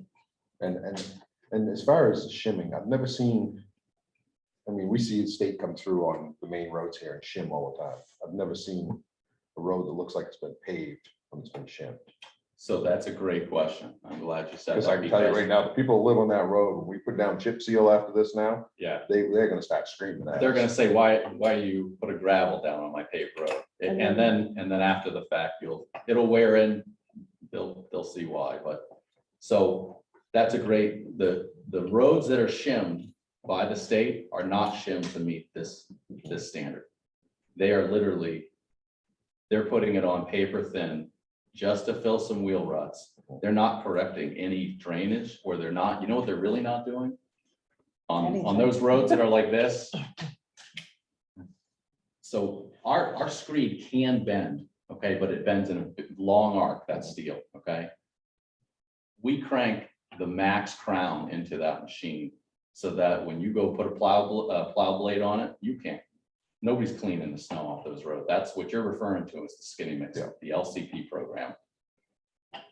I don't want to confuse anything I do No, with that, because and we I- do a lot of that scope of work. And We I, do it. and I understand that, Very low service life with that treatment. Right. Okay. But I Well, don't that's think you usually guys- what they anticipate is a year to 2 years just to buy them. Just to And- buy and that's- some serviceability. I don't think we were expecting that kind of work No, on this no. road, because we just wanted it to last a few more years before we had to repave it correctly anyway. Right, and you're gonna So- get, out of this treatment on a dead end road, you're gonna get 10 years out of treatment like that on a dead end road. As long as that road was built to any standard, that treatment that we're providing will last that. There's no doubt in my mind. We do this kind of work. all the And it time. may very well be, Yeah. but I don't think that's what we were expecting as part of this particular project. So somehow this project got upgraded above what we ever expected it to be. And what about the Minot Hill Road? You're also going to do the Minot Hill Road? Wasn't that also going That's to? the chip sealing, they weren't Chip sealing. shimming that one. Oh, they're not shimming it. Okay. Are we contracted to do another road in town? Yeah. Okay, Yes. I'm unaware of that. Yeah, you're doing Minor chip Hill sealing Road. on Minor Hill. Okay, we do a lot of miles of road, so I No, apologize, I don't know that.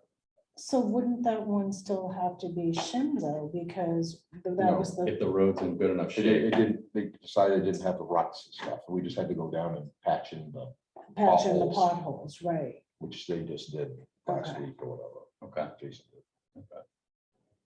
Yeah.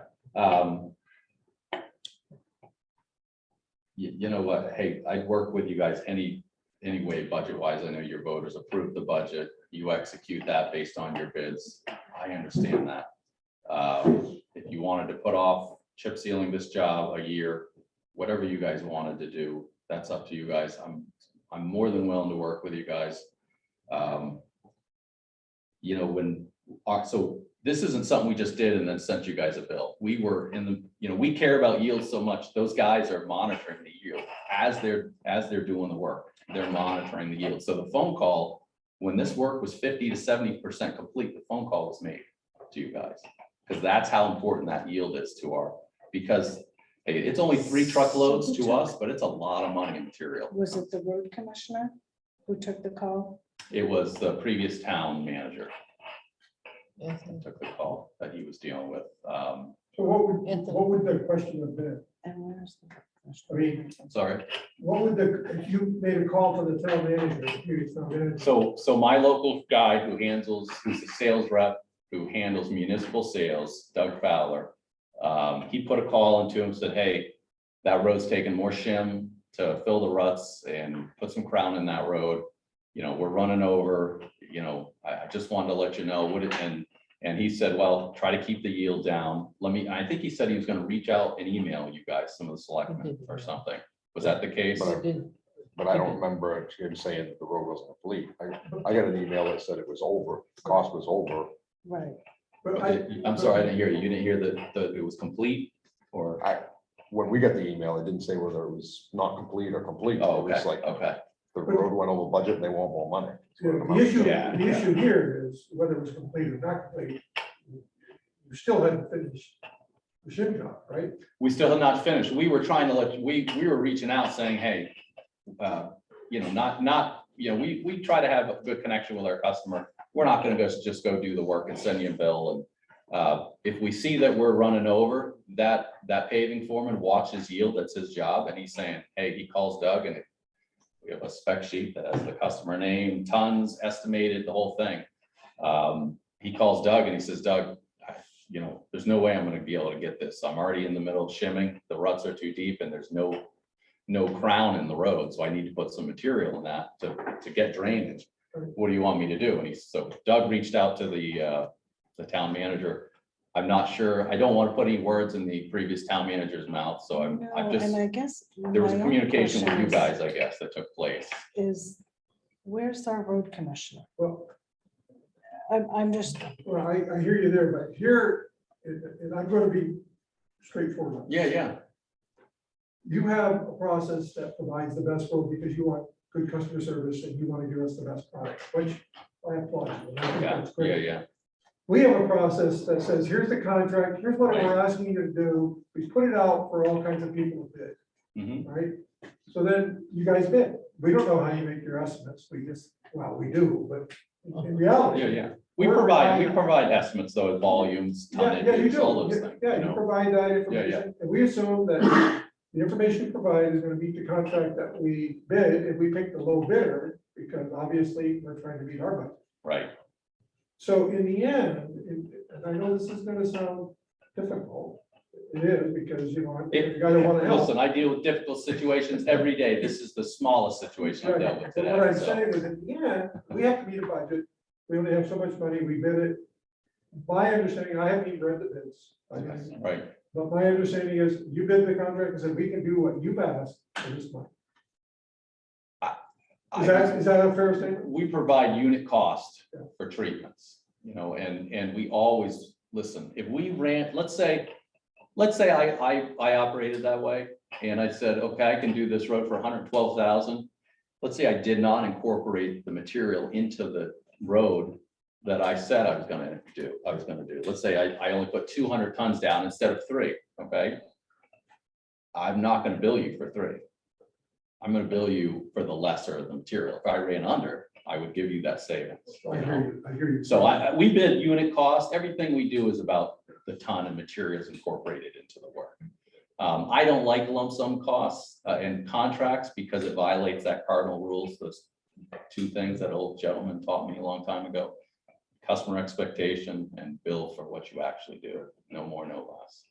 And I understand the situation you guys are in. Don't think we do a lot of municipal sales. I mean, we probably do 150,000 tons of municipal sales a year. So we do this every day, right? Was there any contingency clause in the contract in terms of cost overage?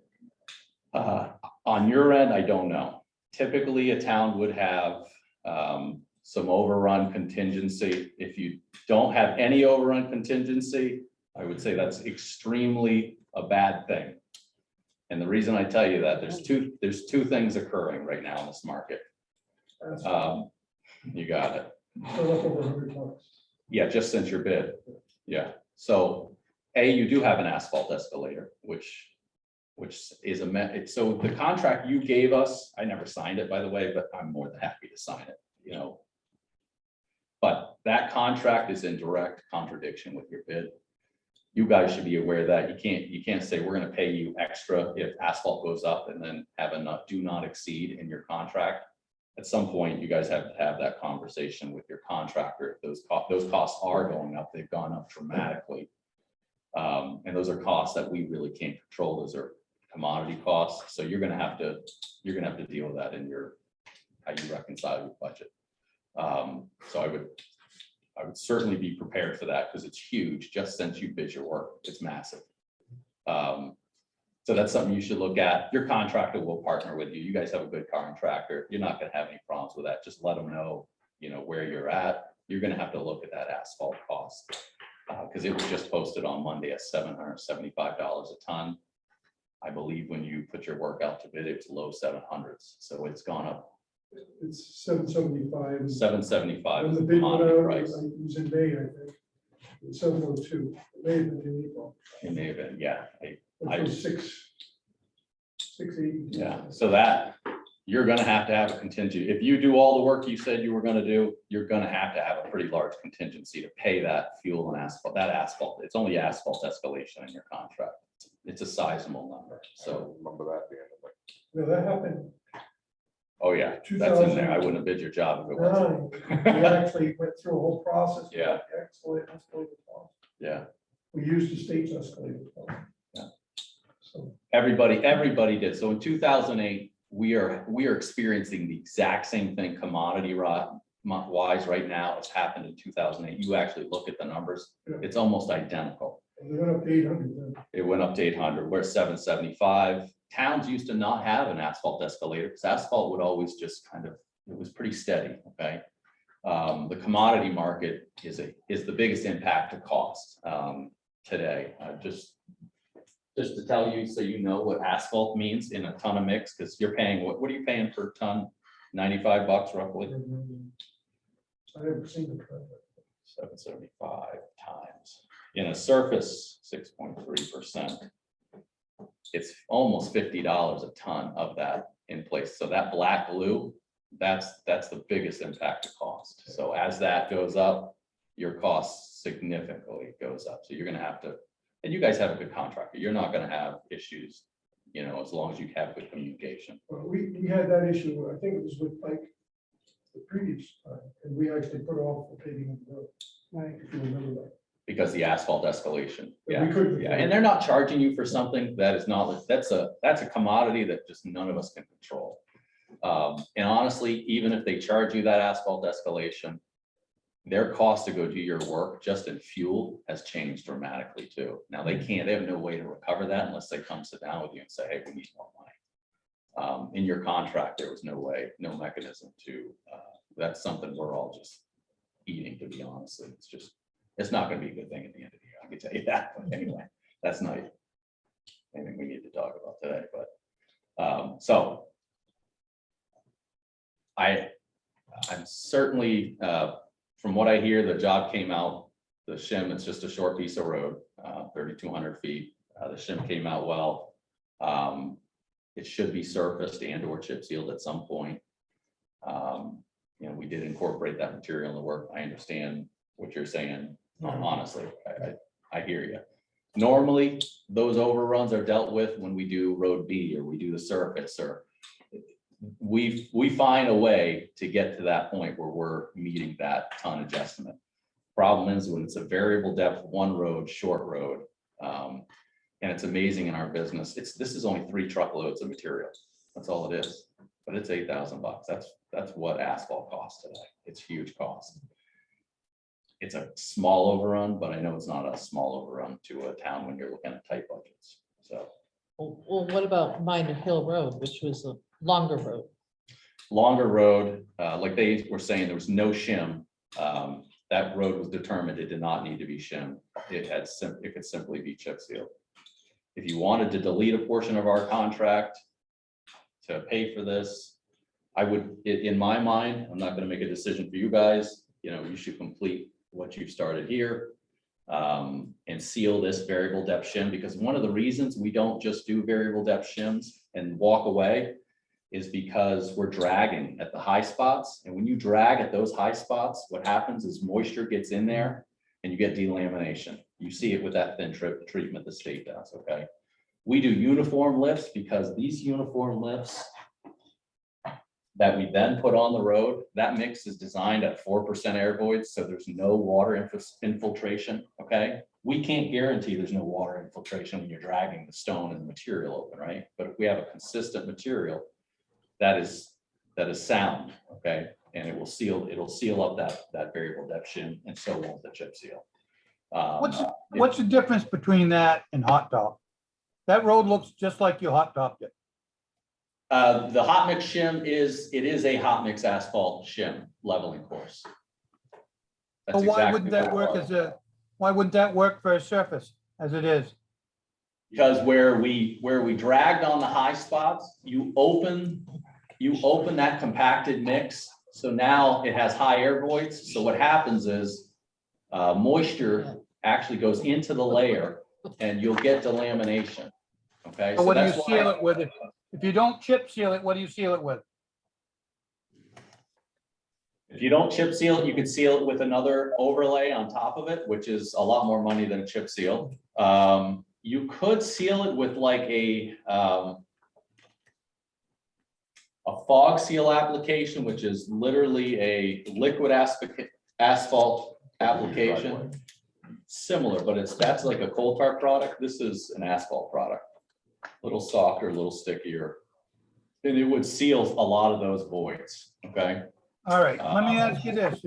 Sure. If we left it just the way it is right now, how long would that road last?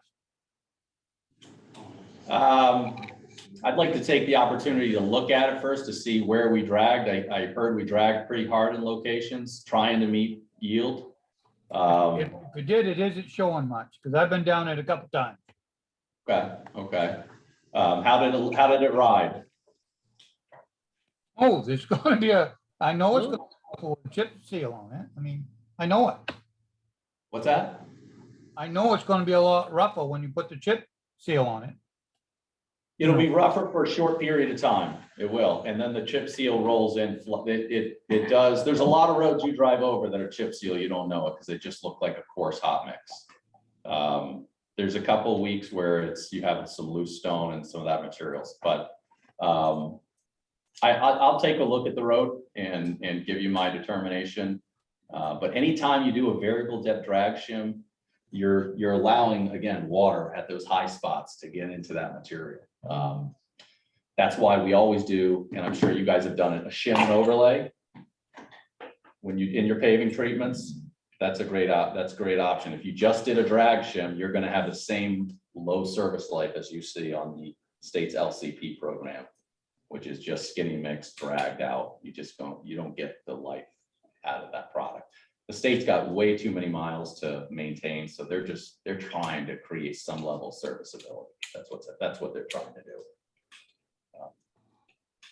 So I've taken up far too much of your time when I'm busy. Oh, you're not, because I'm not happy about the road. And Not happy about the road either. I'm not, you know what, when we give a contract out, we think that's what it's gonna be, and then we come back with another bill of $8,000. Never, whenever you give a contract out, you should never think that's what it's gonna be if you have escalation built in the contract. That is an incorrect assumption. Especially with the Hey, volume well, of work you guys have engaged, just. When I give out a bid on something, I have to hold to the bid. We're in the construction business. And I How don't. much petroleum do you buy in the construction business? What's that? How much petroleum do you buy in the construction business? I buy gravel, that's what we sell. Understand? We don't, I can't control we make day our to day own. what it is I buy, so we do the best we can to price it based on the commodity, and pretty much every town in the state pretty much has asphalt escalation. There's not many that don't, there's a handful.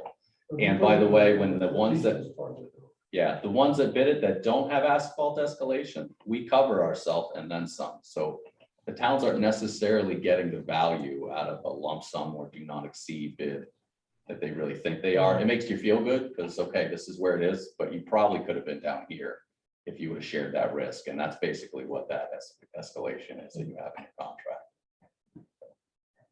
I mean, I haven't read the contract, I need a copy of the contract. Yes, Right. you guys should. so I don't know if the escalator is still in there or not. I know we were putting one in for that very reason. Yes, yeah. 2008, 2009, it went up. I just don't remember it in the bid. No, I'll be honest with you, most of your contractors, even if there's not an asphalt escalator in your bid, especially a job your size that you just put out, they will write one in for you as per MDOT spec, and they'll put the posted price at the day on the day of bid. Because it's just too much risk to engage and try to give you a real competitive number, you know? I could not find the email that we was talking about. I just went back through them. I found the one where he was telling us that the road commissioner said that he knew something about it. But didn't think we ought to be paying for it. But I did not find anything where one was sent to us telling us that they were overrunning it at the time. We reached out on the day we were doing the work. May have, but we didn't get it. Okay, my apologies. No, well, my apologies. It's a, you know, It's a single pass operation, one road, dead end. I'm not gonna leave my customer with a half finished road. That's just not the way we do business. And I understand, it's a tough situation. I get it. I really get it. So my concern is you got road being polarized. And you have an escalator in the end, you have no money to cover it, because this bid is exactly what you guys went out for mowing. Right, we pulled the transfer station So road out of you it to guys- make it. Need to probably call Pike tomorrow and say, whoa, where are we at? Because I don't. And maybe I'm speaking out of turn and they're gonna come and pave it for no more than that number they gave you. That's highly unlikely, but I think we need to be It's checking possible. over too many more roads. Right. yeah. I said this from the beginning when we put it out to bid. We may not be able to afford to do it this year, but we was assured we could, so. Well, and I guess my question is, where was the road commissioner in all of this? I guess I assumed if we were having this conversation that our road commissioner would be here for part of it. And has he had a chance to look at the road? I haven't seen anything come in from him. No emails to you. I've talked to him. The road committee. Well, we're not gonna solve this problem tonight. No, and I just so you know, I understand you have a busy agenda. I felt bad, because I know there's other people waiting here, and I really don't want to take up any more of your time, honestly. We got other business to do. I guess we'll be getting back to you. Yeah, and just so you know, for the previous town manager said he didn't feel right trying to put the situation to bed when he was headed out, so that's why he deferred this, okay? And so I don't think he was kicking the can down the road. I don't disagree with his approach, honestly, you know, Right. you want, But you're gonna go look at the road and see. I'm gonna what go needs- look at the road, exactly. Can you coordinate with the town when you go to look at the road? I would like Absolutely. for the road commissioner to be there for that. Jason Stevens, Yep, Jason Stevens, and if Denny is in town. I know he's very responsive. Anytime my guys have reached out to him, he's been very responsive. Yeah, so I You're gonna do just, that tomorrow? I'll reach out to him tomorrow, absolutely. If you're gonna go inspect the roads tomorrow, I'd like to know. Okay, sounds good. We can do that. no, Again, I do apologize with the situation. It is tough. We are the professionals. We can look at something, but we don't want to tell you it's going to take 500 ton if it's really only going to take 300. We don't want to, we try to give the best estimate we can. It is tough, you know, it's a tough situation. So, all right, so I apologize, we can't really get you no, an no, answer I tonight, know, I just wanted to. but I would, What's the dollar figure you have in that road right now?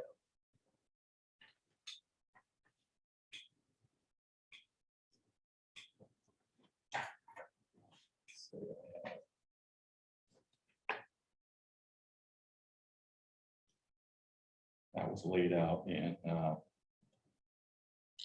letter. Do you have a copy of the letter Doug sent? It was laid right out in that. No, I I don't think it have a was copy. $8,000. Yeah, no, but he total dollar figure I want to give him. Total dollar figure. Exactly. Into that road right there. What was the, and I let's do believe we this. didn't get that, well, it maybe went to the town manager, but we didn't. You didn't get that letter that we had sent to you guys? No, We Did you actually, send it to the select board? you know what, I The only believe we thing I just, remember getting was, it was like an $8,000. so you guys don't Yeah. even know, we lowered our price too per ton.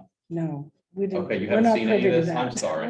All right, I assume you're already privy to this. No, So we have a fixed cost, that crew for a day, right? right, If I estimated the job at a fixed cost, to divide that cost by 270 units, and we did 320 or whatever it was, it lowers our cost per ton to come do that work for you, okay? So I passed that savings on to you and gave you a credit to try to do what I could, you know? I thought you already were aware of that. I apologize. no, the only letter that we have is the one that the Okay. town manager gave to the, let's see. Well, why don't we look for these, and we're still not gonna decide it tonight, Yeah, that's correct. and, So if we can and move forward and. get that letter Yes. and I then just- I did a coordinate a search on time. email, I can't find the letter, so. No, well, Okay. and there's I'll- nothing. I'll there's make nothing sure, of I'll mine. make sure we Yeah, get just that. send to me you. a copy through email. I'll do that, yeah. Yeah. I have correspondence from the town about the select board meeting agenda. I'll just email it back to that. How about that? All right? Yeah. Okay. That'd be Thank you. perfect. Thank you, Sorry, Ron. guys. Sorry. I Okay. apologize. And, Thanks for watching. no Thank problem. Thank you. Have a good night. You can find those contracts with the escalator and stuff, please. You can find those contracts with the escalator, please Yeah, I send them mean, out.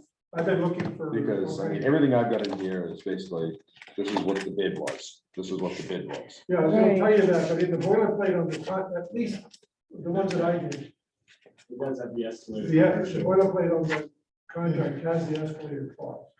And we were advised to put that back in 2008 or 9. I got the bid openings, and it was on 5/6.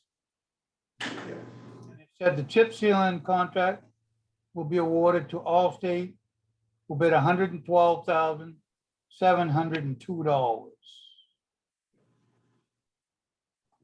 That's the only email I still got in here. Right, and that was the total for both Right, East West projects. Lane was $49,720.40. So Probably got the breakdown here. Yeah. So we'll chat about that some more. Get the information and go from there. And as far as if you can find it, the actual language of the bid that went out. 'Cause if the Yeah, I'm bid gonna doesn't- get you, Because if the bid doesn't have the escalator in it, then they bid without an escalator. I think you guys signed the Yeah, contract with the escalator on. You know, We didn't sign that. He never signed it, it was on the back. Yeah. uh, So once again, when folks are like we're over managing, this is what happens when one person signs a contract and the rest of the board has not seen it. This is exactly what happens, which is why we don't just say the town manager can sign all these things on our behalf, because we've not had a chance to even see it. So there's got to be a two-party system. All right, so next up, we have an update for the code enforcement officer, Richard Greenwald. just before we go on there, do you want me to involve the road committee on this as well? Or do you just, let's solve the problem? You can, but it's kind of after the Yeah, fact, it's not much they're gonna do, it's all money now. But Right, we need to probably get them more involved when it comes to looking at the bids that go, the paperwork that goes out for the bids too. Right? More eyes, they might catch more things. right. All right, Richard, you're still with us, right? Yes, I am. Barely. I'm falling asleep here. Hey, hey, hey. You could be hanging out right here with us. Well, maybe next time I will, because I heard a lot of crap coming out tonight, and I may want to get involved at some point. Okay, do tell. All right, so I'll take a motion, to open that item. So moved. Second. Moved and seconded, moved by Carol, seconded by Barbara. All right, Richard, you're on. Well, Do you I want sent to- you folks an update as to what's going on, essentially, and it's just a kind of a roundabout update. Of course, I didn't include every single thing that's going on, but I sent it to you, and if you want to review it, that's fine. If you have any questions, please ask. You know, there's a move right now to make a permanent CEO position in the town of Belgrade. And from all of the discussions that I've had with not only some of the town folks, but also many of the residents, obviously we need some sort of enforcement that is more than 24 hours a week. So I tried to lay out to you what has happened in the past few months, and just to give you an idea of what I go through. And of course, that's not all of it. It is just a rough layout. So if you have any questions about that, please ask. Okay. Barbara? Richard, you mentioned about a permanent code enforcement officer. Do you mean that it should be a full-time position? Barbara, Sounds- I think that, well, I think that, I mean, yes, I would say that permanent would be good. However, 24 hours is just not enough. I come in on a Tuesday and literally I'm run ragged. I don't stop from the beginning of my day to the end of my day. And then Wednesday kind of tears off a little bit, and then Thursday picks up, and it just depends on the week. But the whole thing is that there are too many complaints coming in. There are too many permits coming in. And it's not something that can be encompassed in 24 hours a week, I guess, is my point. Okay. So that's what's allocated now is 24 hours versus. Right, and of course, this is the high season, so in the wintertime, you would have a big drop.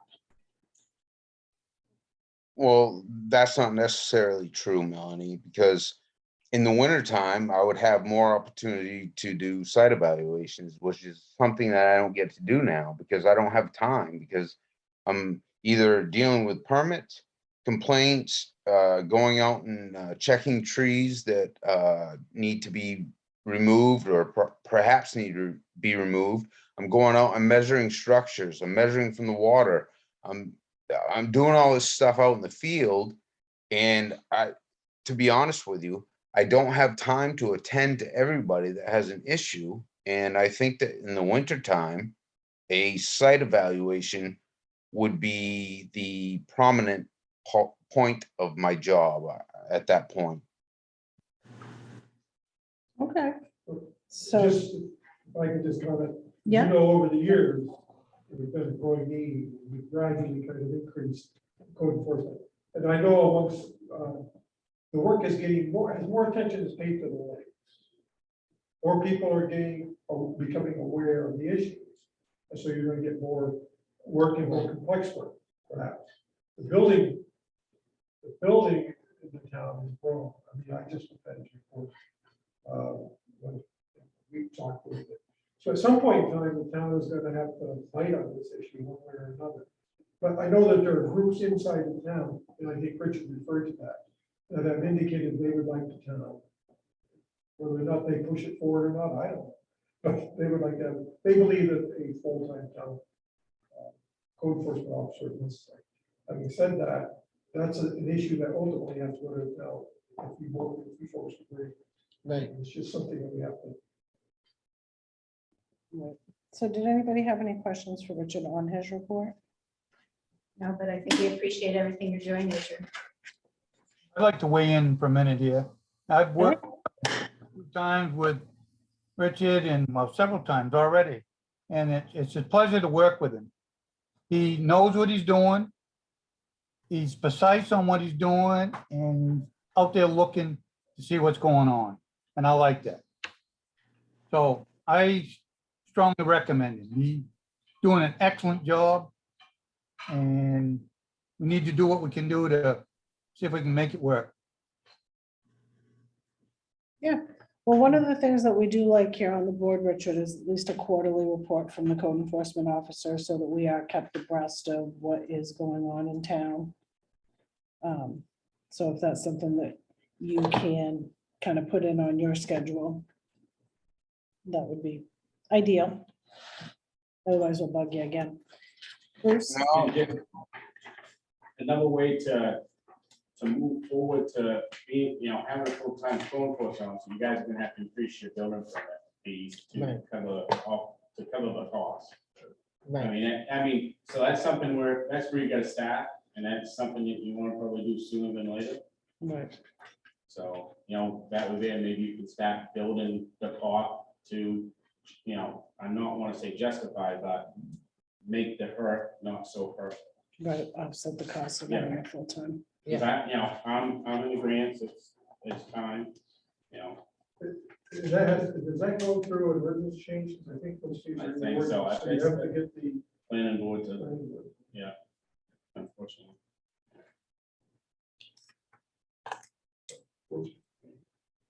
And I did not even include the time that I spend putting together the planning board meeting. I do that in advance. I usually have it available to the planning board within a week in advance. And, I have to go through the all of the permits that I have, and I have to decide, okay, well, which ones more important, or which one showed up first. I have to do that. Then I have to put it in a format that meets the requirements and send it out to everybody. Then I have to update the website. Okay, so that's not even included in what I do. And I have to tell you that a lot of people want a code enforcement officer out there seeing what's going on. I talked to Ricky Dameron earlier about some issues, and these are things that do not necessarily reach paper, but they reach out to the community. And I have a lot of complaints often, and I cannot in 24 hours respond to all those complaints. And I feel terrible at the end of my 24-hour week to say, next Tuesday morning, say, I'm sorry, ma'am, but I could not get out to your place to check this out because I don't have enough time. And I think that people understand that. All right, well, thank you. We'll let you go to bed now. Right, Richard? Good night. Thank you. Thank you, Thank you, Richard. Richard. We're hearing you. All right, next up on the agenda, we have discussion and consideration of cable franchise renewal agreement. Take a motion to open that item. So moved. Moved and seconded, moved by Carol and seconded by Barbara. Or vice- Sort of a team approach today. Yes.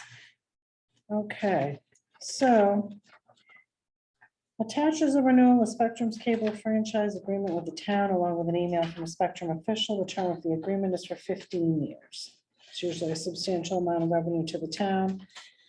48,000 in 2019, 48,868 in 2019, 50,571 in 2020, and 50,332. I'm going to round that up in 2021, and 49,717. I'm not sure how that is that supposed to be for 2022? We already received that. So these, yeah, the figures have held steady despite a large societal trend towards cord cutting. I remember when satellite was becoming big, I remember Dennis parents were sitting there saying, they're not getting any money out of me. So does anybody need to, Dennis, go ahead. Well, I read the new franchise. This is something that was rightfully be done before January 2022, I think, our contract, the agreement ran out, but they're moving this forward with us. I read it, there are some significant changes, not just the 10-year to 15-year, which we could move back to 10 because you don't know what's going on in the cable industry, right? Move it out to 15 years, might be just a little bit long. I did put a letter out to Shelley Winterbach, who is the contact for towns for Spectrum. And so I haven't had a chance to talk to her, but I forwarded you the email I got from her. It essentially says, yeah, this is pretty much boilerplate based on the Communications Act that was passed, FCC order 6201. Pretty much boilerplate with a 5% cap. She said that she'd be willing to talk to me about some of the other issues. And they're not huge issues. It's like before a complaint came in, we had a period of long, I mean, when it came in, we could submit it to the Spectrum and they could take an action. Now you have 30 days if something happens. Things like that, those kinds of changes that give you specific timeframes rather than open-ended. So that's not a big issue for me, but I just wanted to bring that to your attention. I have not had a chance to discuss all the issues with Kelly. She's on vacation this week. So, but nonetheless, it is boilerplate. Kind of what's required. You can make changes if you want. I don't know how agreeable it is to do them, but just wanted to point out it wasn't just the same old contract. There's quite a bit of modification to the language of the contract itself that we used to have.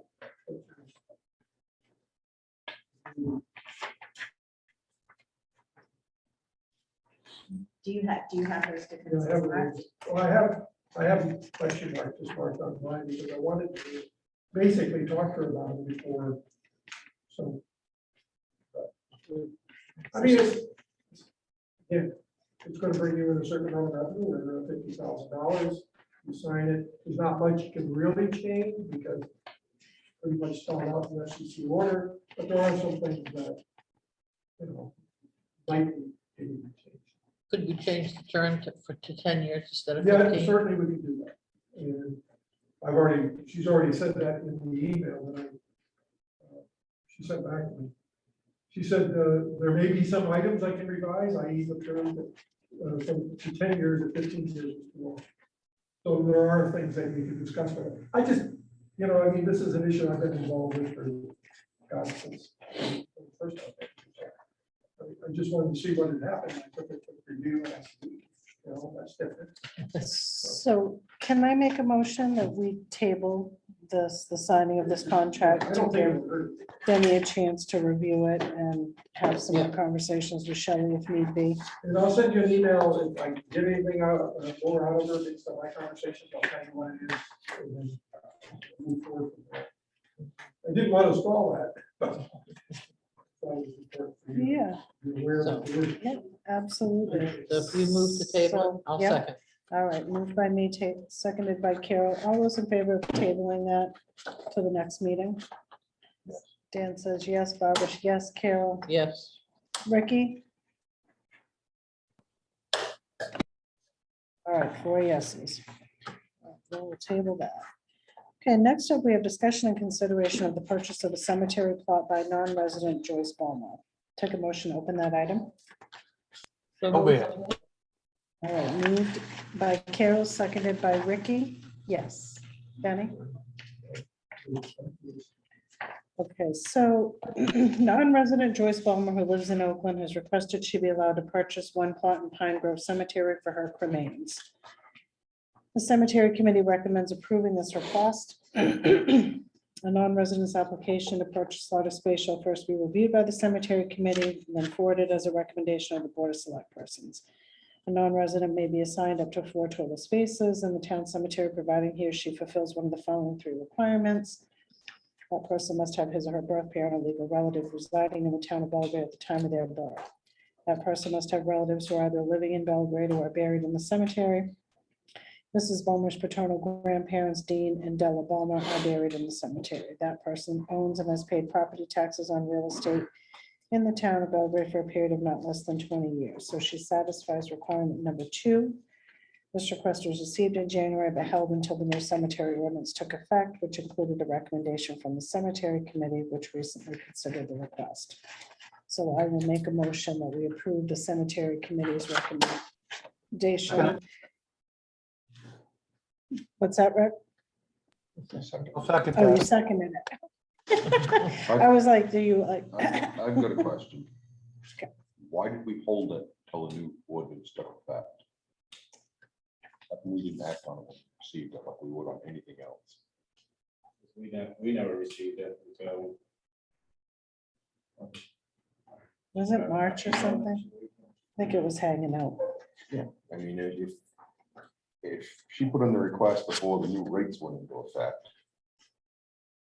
Rates were already in effect, or was that part of that? No, that was last year. That was last year, okay, I just wanted to make sure, 'cause I don't like holding stuff and just stuff. Make sure we get it. Right. No, and that wasn't what I gathered from it. I think it was kind of, because that was my first question was, we're doing this in June, it just came in January. So, okay, moved and seconded. Any further discussion? All right, seeing that. Oh, Denny? No, I thought you were. I'm just waiting. Okay, Then you just want to get out of here. yeah. No, I had a question. Put your hand down, Denny. On that, a question on this one? No. Okay. I'll vote yes. Okay, Dan says yes. Barbara? Yes. Ricky? Yes. Carol? Yes. All right, 5 yeses. Joyce can have her spot. So going back to the franchise agreement, in the agreement, it does say, where having afforded the public adequate notice and opportunity for comment, grantor, town of Belgrade, desires to enter into the franchise. The question I had, I'm sorry I didn't ask it at that point.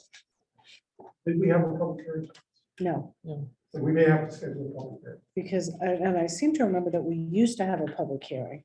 years ago Yep. on the board. Yeah, it's a 10-year agreement, I mean, so it's everything. Right, but I remember us having it. I remember sitting in the old town office, having it So actually. anyhow, that's something that you might want to consider. Let's put it on.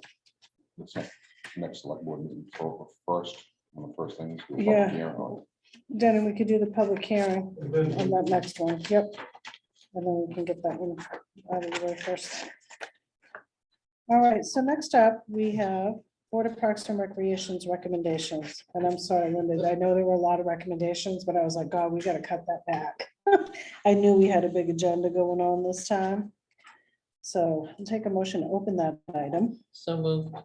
Moved by Carol, seconded by Barbara. That is open for discussion. So the Board of Park and Recreation has a few items they'd like included. They would like to endorse Jessica's reappointment, which we already took care of that. The second was a motion was made by Caitlin Thibodeau that the town provide all BPR members with town email addresses due to Freedom of Information Act concerns. This was seconded by Susan Baldick and approved unanimously. We are only allowed so many email addresses for the town, and the town can't provide an email address for all the volunteers. I think the only way, if folks are worried about that, is if the correspondence would have to go back to being by mail. there may be another solution, and I don't know how many email addresses are open or how we distribute them. I really don't. But you may be able to give each board or committee a single email address that is reviewed, it goes to the chair. Right. And then the chair can disseminate information from that email by forwarding it to them and take on that email that way. And the communication will be through the chair. But that's the only way I know. There's another way. I don't even- There's another way that's just as simple as if anybody on a committee like that that wants to just go and get a Gmail address and have everything. A separate Gmail. Yeah, and have everything from that particular That's committee fair. go to that Gmail address. So, thank you. And that way, if somebody wants something, they only have access to that Gmail address. That's the better way. Yeah. So, Because even if the chair has a town address, then the other people would still be corresponding with their private addresses, Right, but only to the chair. but only to the chair. But I think that solution is better. Then that means folks, Gmail address is free, you just do it. I use different Gmails, for one for legislature and just one for different for work. That way I can keep, if somebody requests something, it's separate. but I think their concern is, well, and I guess what is the concern? Is it like, you know, if they're corresponding with you on their phone, that someone could take their phone? Well. Because where does the if it's Freedom of Information Act come in? Act Yeah. Request, then they can look at all of my emails. Not just the emails Well, yeah. pertaining to a particular topic that's being investigated.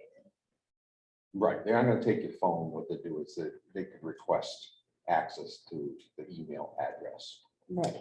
Right, but So, I may be wrong. I understood that to be only the access to the information that was contained, that was relevant to the particular. They can look through all your emails looking for that. right, But they do it well. Yeah. yeah, they can look through everything. Right. You know, they're only supposed to pull out copy stuff that's relevant, but So do we want to put forward from the town something that recommends that committee members get their own Gmail address? Or is that something that if folks are concerned that they can set up their own Gmail address and request that the committee chair only correspond to them through that? And is that something that we're looking to make a policy? I don't know that it would need to be a policy. I think that would be up to- But what I would recommend if they're gonna do it that way though, is you do like Elbake and TO Belgrade and have everybody have that. So that when people are sending stuff, they click on it, they know they're on the right Gmail address or whatever. It's a little easier to disseminate. Right, or El Bacon rec debt. Well, no, because you've got people on the committee, you know, you'd have to have everybody's different titles. It'd be easier just to have something that designates, use this for town business. So just as long as it has something so that everyone has their name and something that, Well, and maybe, I mean, We'll have to see, number one, what we have available for addresses. If there is anything open. You write notes on this part, Denny? Yeah, Mary said it's a lot better. Right, so, but I'm wondering if, I mean, we have town clerk at the town of Belgrade. And anybody who's town clerk, that's their email address. So do we have board of BPR chair at townofbelgrade.com? Like if we have that one, be for the chair of that one, and transfer and recycling committee chair at townofbelgrade.com. Like, do we have that ability that the chairperson of each committee would have a town of Belgrade email? Help me out, why do we only have so many available? Does it cost more to have? Yes. And do we know what that cost? I mean, is it a prohibitive cost? I think it has been, and that's why we haven't done it. I thought it was $5 per email address per period of time. I don't know what that period of time is. I can't remember. So if Might be it's helpful per to know what that year, is. Yeah, well, that certainly would help. I just can't. Yeah. I mean, the first thought, I brought this to Nick and he said, oh, Melanie, that is not in that budget. So that's right. So, you know, I mean, and that's the reality. It's just like us giving everybody who's on every committee a key to every building. We don't have it in the budget. Right. You know, there's a set amount. So, We can look at it, but we know there's ways around it, so. yeah. let's- And if Let's look at it folks and find don't out. want to use an email address, then, you know, we can do the snail mail correspondence for any folks who don't want to use a Gmail address or whatever. Well, and it might be worth, once we get it investigated, just putting a notice out to everybody who does the committees to say, by the way, if you are concerned about your email address being exposed, because some people may not even know that that would be an exposure. Right. That the town just notified the committees, just let your people know, and some people say, fine, I don't care, and other people say, oh, I want to go get a Gmail address. That we just do it as an informational piece, because it has been brought before us.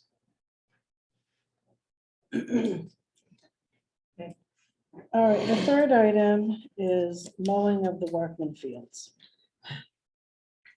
So prior to last year, the town gave KWIS $3,500 to cover the expense. Last year, the facilities maintenance crew was supposed to mow and KWIS received no funds. This didn't work as well as it could have. This was supposed to happen again this year, but the fields have not been mowed yet. My understanding was that they had been mowed because I did call and ask about that. And I Well, was, at the time of our meeting, okay, yeah, but they have been mowed. I don't know. My understanding, and I'm not sure that the town of Belgrade was on it, my understanding was a group of volunteers that did it. So, 2 or 3, actually before Chris got let go, I caught him at the town, at the transfer station on Saturday. The Friday night before that, I was at ball game. Boys made a baseball game. The grass in the workman field was about 4 or 5 inches tall and had been mowed. I don't know, it was a goat or a cow, but it wasn't mowed anywhere near where it should have been mowed. Outside of the field, hadn't been mowed at all. Period. There ain't anything anybody can tell me that field had been mowed properly. Chris pulled in, I don't know what he's doing. I said, when are you gonna mow the ball fields? I have, I said, baloney.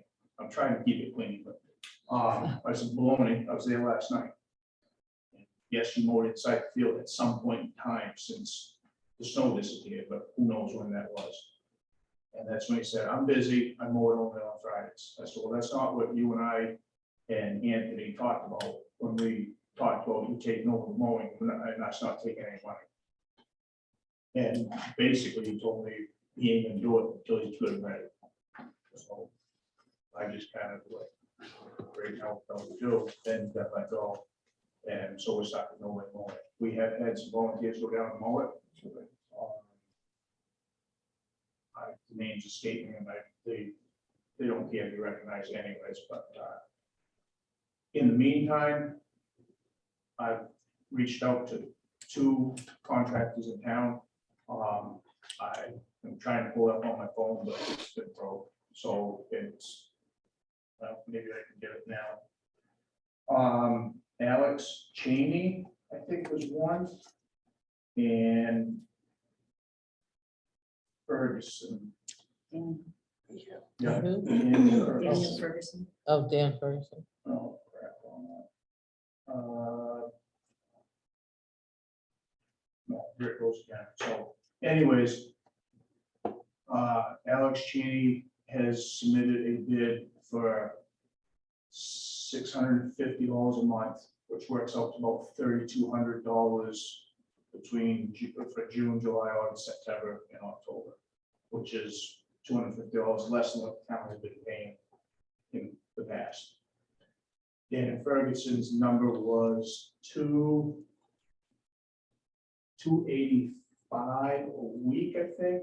It worked out to $960 a month, which come out to about $4,700. And I'd make my maths off a little bit, I'm going off my memory. But it came out to, I believe, $4,700 for the same period. I don't know either one of these individuals, so my gut reaction, just like everything else, is go with the cheaper guy. I mean, it may be worse than what we got now, Which is nothing. which is absolutely, which is nothing. And they've gone down and looked at it with, Yes. with both you, looked they at it. know And it's what you expect. if I could pull it up, I could show it on the phone, but this thing, it's like a disco ball, I don't know what's wrong with Is there an escalation clause in that bid? it. No, it's not. I spoke to both of them, and, you know, I told them, make sure you cover yourself on fuel, because we don't know what it's gonna do.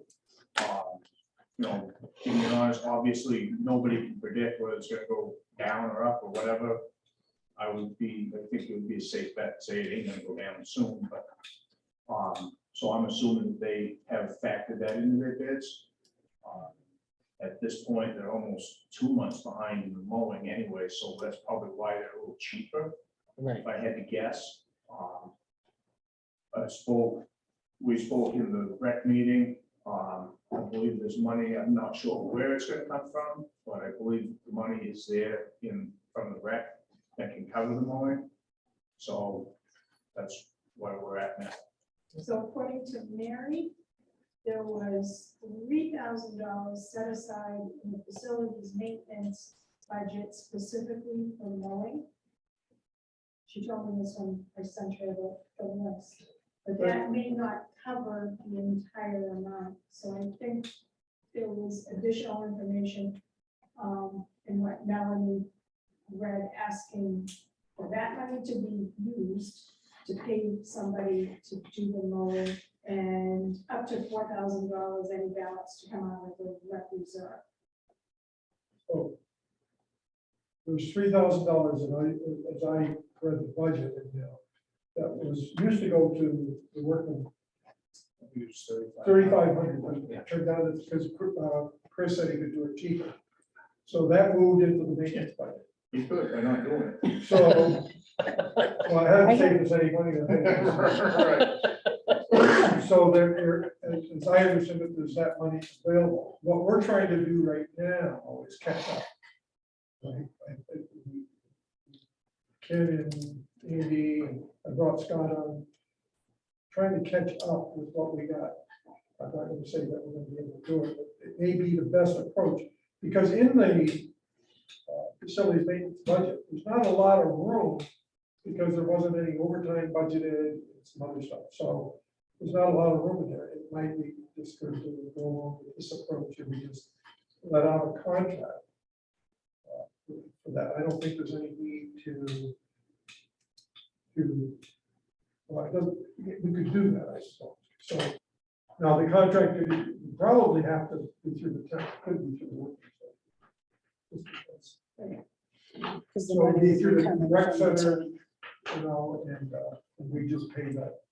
But that's where it's. So if there's 3,000 there that we set aside for the mowing, right, we could utilize that. And this and would be then- 3,250, so we're close. Right.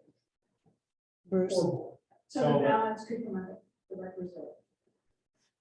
Additional. So another issue that's being dug into, which I'm sure Denny's aware of, is the facility budget is not kind of falling into true. So you guys may not have that $3,000 for the moment. That's what I'm getting at. So I think you need to really sit back and start, like off the pavement. We need to slow down here a little bit and start thinking about how we're gonna do things, because already there wasn't enough fuel budgeted, not even close to some of the buildings. So we're way behind on that, we're way over budget on fuel on the buildings already. Unfortunately, that's what happened when we got rushed through budget time, because things was at the last minute and things didn't get gone through properly. And that's what happened. It was late and we didn't get, everybody was tired, didn't want to stay here, I was included in that. The fuel costs have skyrocketed costs. I'm trying to get a hold of Paul Nato, we used to have a fuel contact. Right.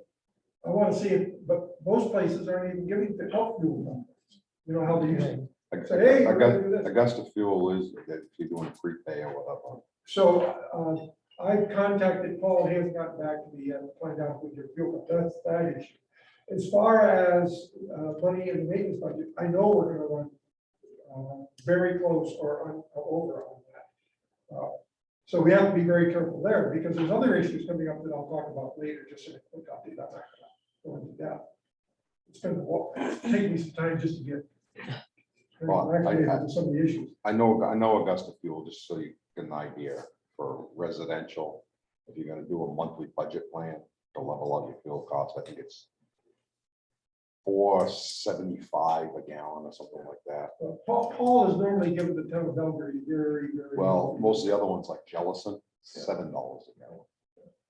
So it's a very healthy discount. I'm gonna talk about that. That's a separate issue. Right, On so the mowing, what we need to do. We 'cause need to get the mowing done. That's the Right, bottom we've got to line. get something into place. So whatever, so they've submitted bids to you in writing. I got 'em So on this. if you can access your email from home. Because what we'll have to do is have the bid come to the town. We'll have to draft a contract between the town of Belgrade and we're recommending Alex Cheney. See how we do it. Right, see And I how, know that you got the reserves, so if you want to pull up the reserves, so in if case we don't have the money. Now.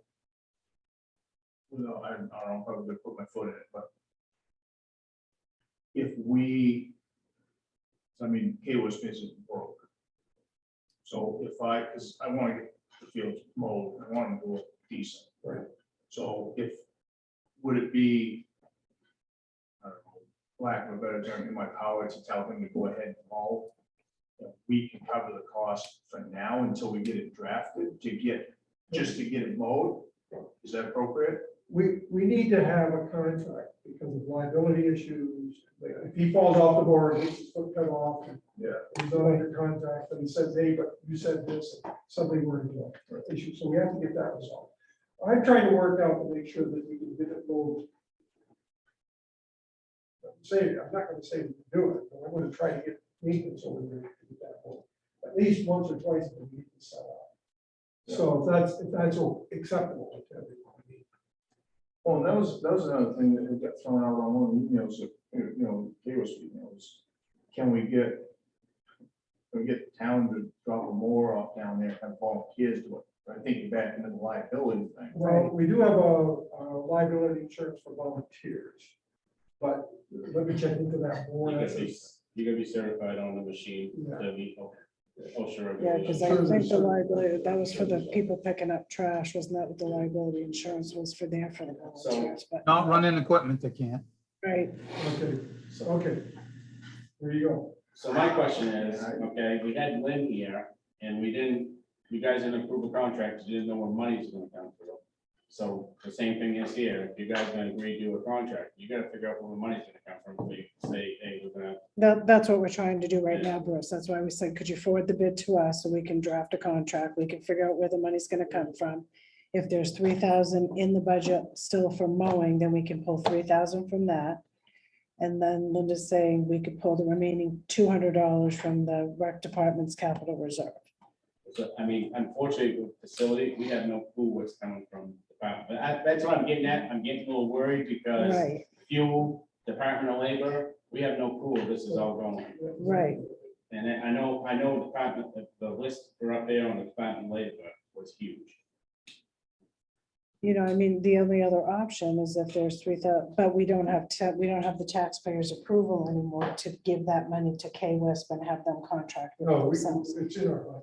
So we can certainly look at reverting that back next year. And then if K-Wisp wants to hire their own person to do the mowing, or if they don't want that responsibility, we can certainly drive that out, but we do need to get something in the works. So I agree with Denny's idea, if it's amicable to you, is to have the maintenance crew mow it at least for the next couple of weeks. See what we Well, can pull. Yeah, I mean, if it may. right, If we get back on Handles the schedule. rest of the summer, I wouldn't be sitting here, talking, but where we had gotten money from the past to offset the mowing.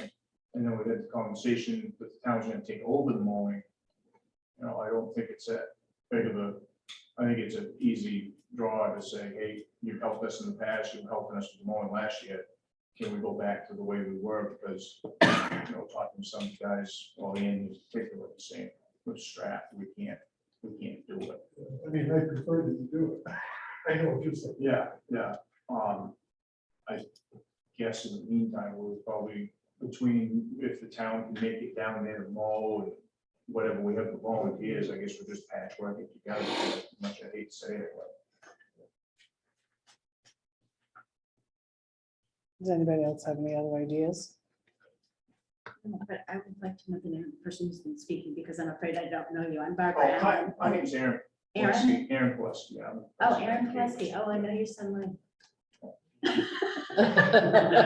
He's, I don't even wanna know. he is awesome.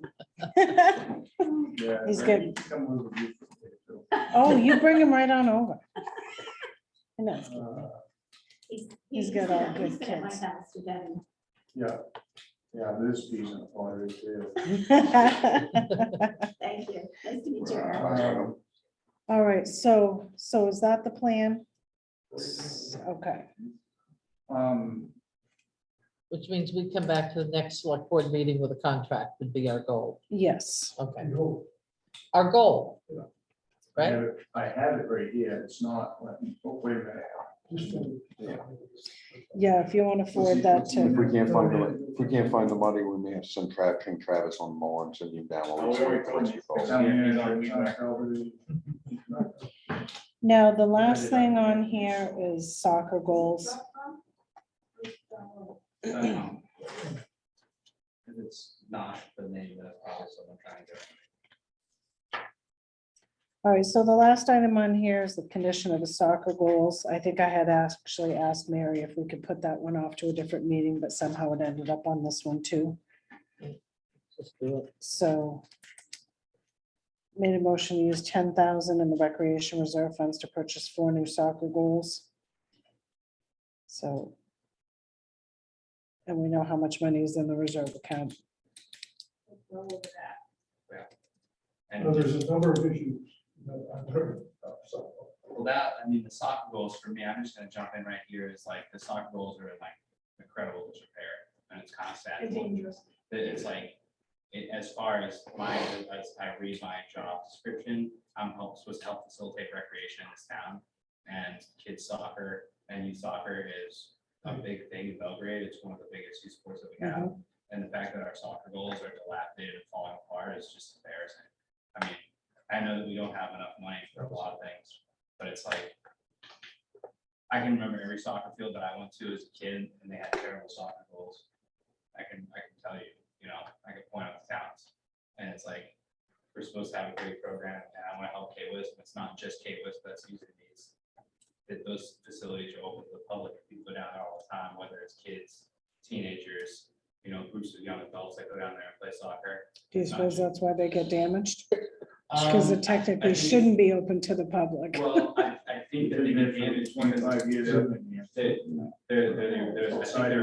they're over a decade old, and I mean, soccer goals traditionally would get changed every like 7 to 10 years because they're not.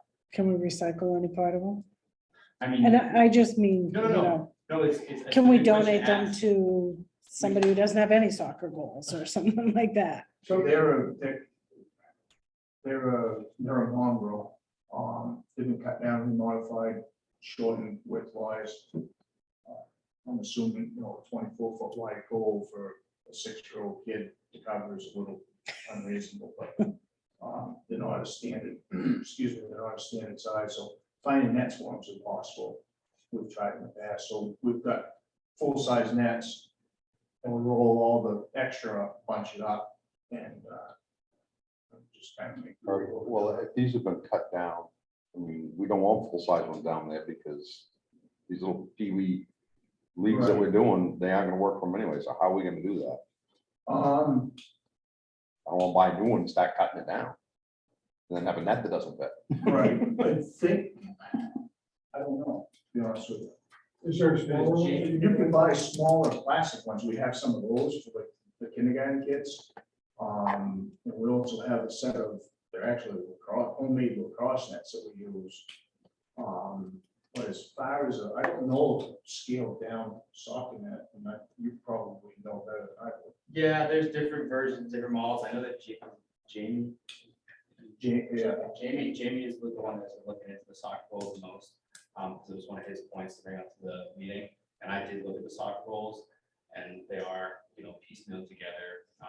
I mean, they're just dilapidated soccer goals that we've been putting together to sustain. I mean, And whether it's but 4 full-size soccer goals, you're right. We don't need 4 full-size like varsity soccer goals. I think we could look at different sizes, and the 10,000 might not be the number, but I think that we could say we should consider a full-size, 2 full-size soccer goals, and potentially smaller ones, or something to accommodate, because what they have right now is not neither regulation nor safe. So it's kind of like we're missing all the shots there, and they're using the cross. I mean, that's what we have the reserve account for, is for equipment and stuff like that. So I don't have a problem replacing them, but let's not replace them with something that somebody's gonna come in and start hacking apart. Let's do it the right way. No, I wouldn't take a second and one for that for sure. So you don't want a new welding project, right? I do not. So you're going to approve the reserve? Yes, so Dan's motion was to approve that. reserve account. Yeah, and I'll let's second come it. back with, I like a few options. options and what it's really gonna cost, so that we know. Actually, we just. It just said that to me off the word. All right, That's my motion. all right, motion and seconded. Any further discussion? So what do we're voting for up to $10,000 from the reserve Yes. fund? Yes, but having them come back with an actual, once they do their research, come back and let you know what they're buying and how much the actual cost is gonna be. So then they know they can spend up to I'm $10,000. just wondering what, Yes. so it's Yeah. up to $10,000. Yes, Yeah, we just estimated $2,500 goal is like is a standard, especially and that's a median cost for goals, for like good brand new soccer goals. With wheels. With wheels, because the other thing is, one of the biggest things that happens to them, the reason they break, You is get dragged because when across you the move wall. them, you drag them, and they go bang, clink, clink, clink, and they Right. fall apart. could you So- make that noise one more time? Blank, clink. I've done it before, and they brought up a good point, then they can roll them off the field, they can take the nets off the end of the season, and then they get less damage. So Yeah. they'll last longer. Yep. So. All right, perfect. So, All right, Okay, no- are we ready to voting? vote? We have to vote. yes. Barbara? Yes. Carol? Yes. Dan? Yes. Ricky? Yes. All right, 5 yeses. Up to 10. Okay, Just to let you know, my grandson just won, was on the team that just won the championship up to Little Fenway. all right. I missed that tonight. Oh, I've been checking. I'm still going. all right, and next, what's that? Do we have any others? Or we got- That was the list. That was the Yeah, that last of was, the that list. was your list that we could Well, accomplish this tonight. is cut down, so. Yeah. Yes. Okay, thank you. We'll run out. All right. Get out. How are you as far as summer camp counselors? You got a full boat yet? Turning people away. Turning people Hey. away. How's the pool? Talk to best, I call the best schools, they're calling me back. Okay, as long as it's on the list. I We want to get that going. know, I talked to them. And we'll talk about the painting later. Okay, all Thank you, right, guys. Thank you for your persistence. all right. Thanks for staying with us all night. Did you get a hold of the alarm company Secret security. Yeah. about that panel? Um, You were gonna make some calls, have them come up and give you a price so they could come to the select. board. I haven't given them a call. Okay. yet. That's not. The batteries, had to go screw the batteries in that. Well, I But not talked to Seattle. somebody else today who actually used to work for them and he recommended 2 other services because he said that. I'll talk to them and I'll see if there's suggestions on that panel. What's the other service? I've got the names. I deal with all It's not, because Northeast bought of Cunningham and it's northeast. Cunningham. Yep, Cunningham was one and then I forgot the other. He said avoid ADT and Oh, something yeah. else. but- ADT, always done twice. Yes, that's exactly what he I'll said. call them tomorrow morning and I'll send it. Yeah, at least we can find out if Yeah. they, Just to get the 3 options, removal, change, or. Yeah, because otherwise we don't want to keep paying for Yeah. batteries. We already pay you for the security and all your parts are supposed to work. Well, and then every time it goes off, we're gonna have to pay him. True. It's Yeah. on and off on. He starts messing with the yeah, but batteries, takes them but with. that should be a trouble. You shouldn't have to respond I to didn't trouble. respond to that one. Okay. That Well, was all phone. All right, have a good Bye. night. Dan, And if you want to bring any of that cake, Daniel, let me know. I will. Jill made a Guinness cake tonight, a vegan Guinness cake. I was like, "Oh, yes, please, sign me up. All right, next up, we have the animal control officer's resignation. I'll take a motion to open that item. So moved. All right, moved by Carol, seconded by Barbara. That We have a item copy is of the open for contract. discussion. What's that? You have a copy of the contract. We do not have a copy of her contract in this packet. You want a copy of that?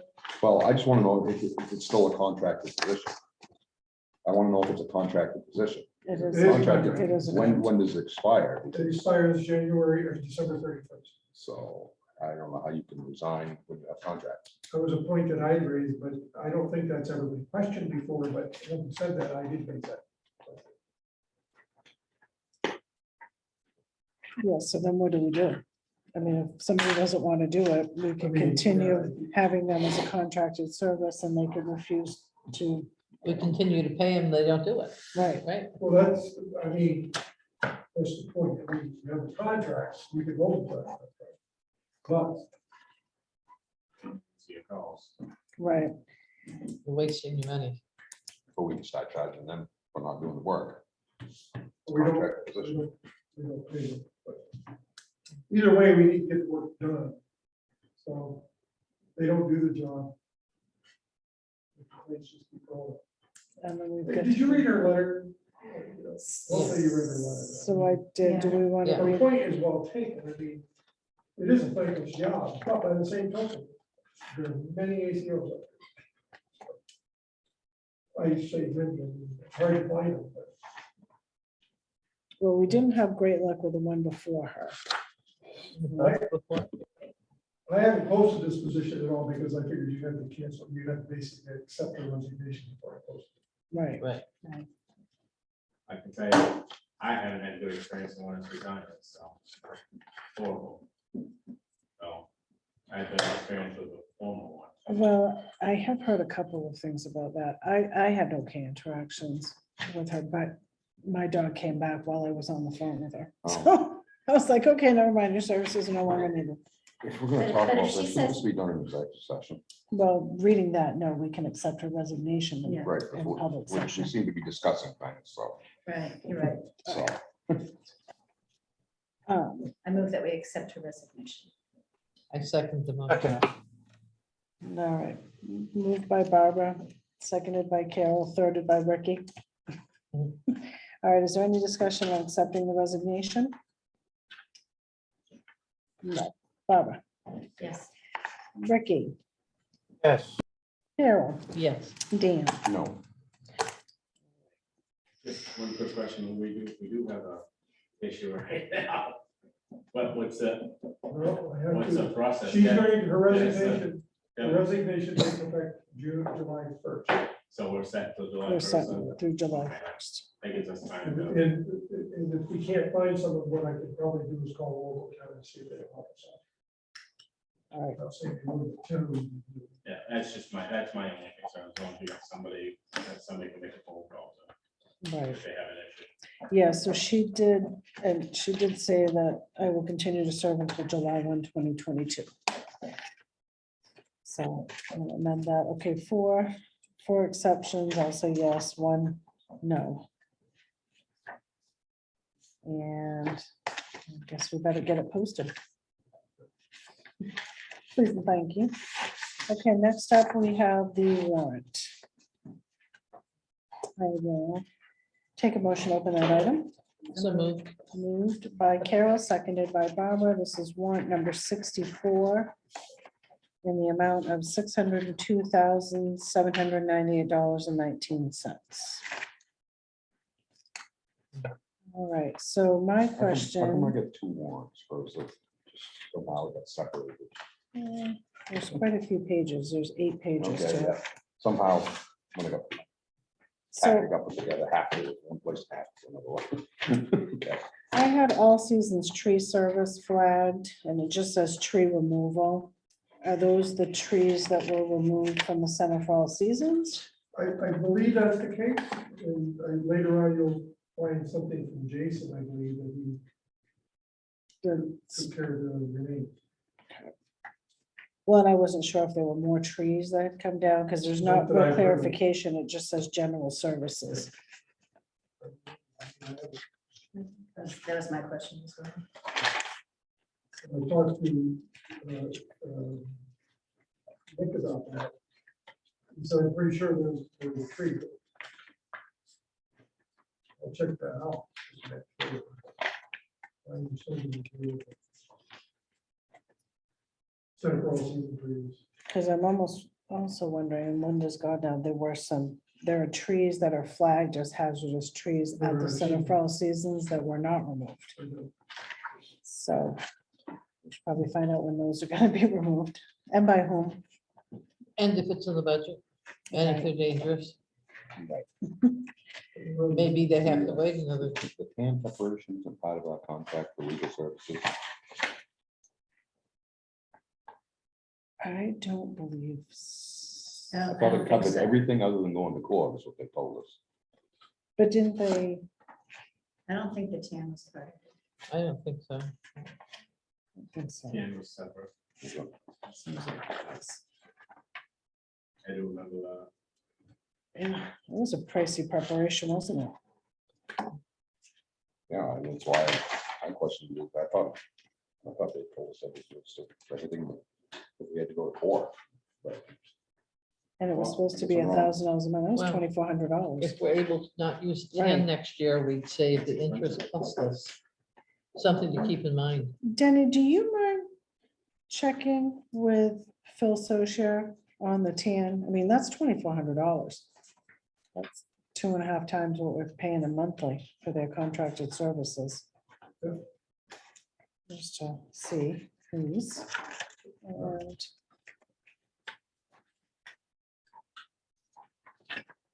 And then I guess like we get noticed on this, like 8 Dalton repairs, paint for 8 Dalton. I guess I'd kind of like to see a little bit more of a breakout about what's being done to the various facilities. Because, Boy, we're dry.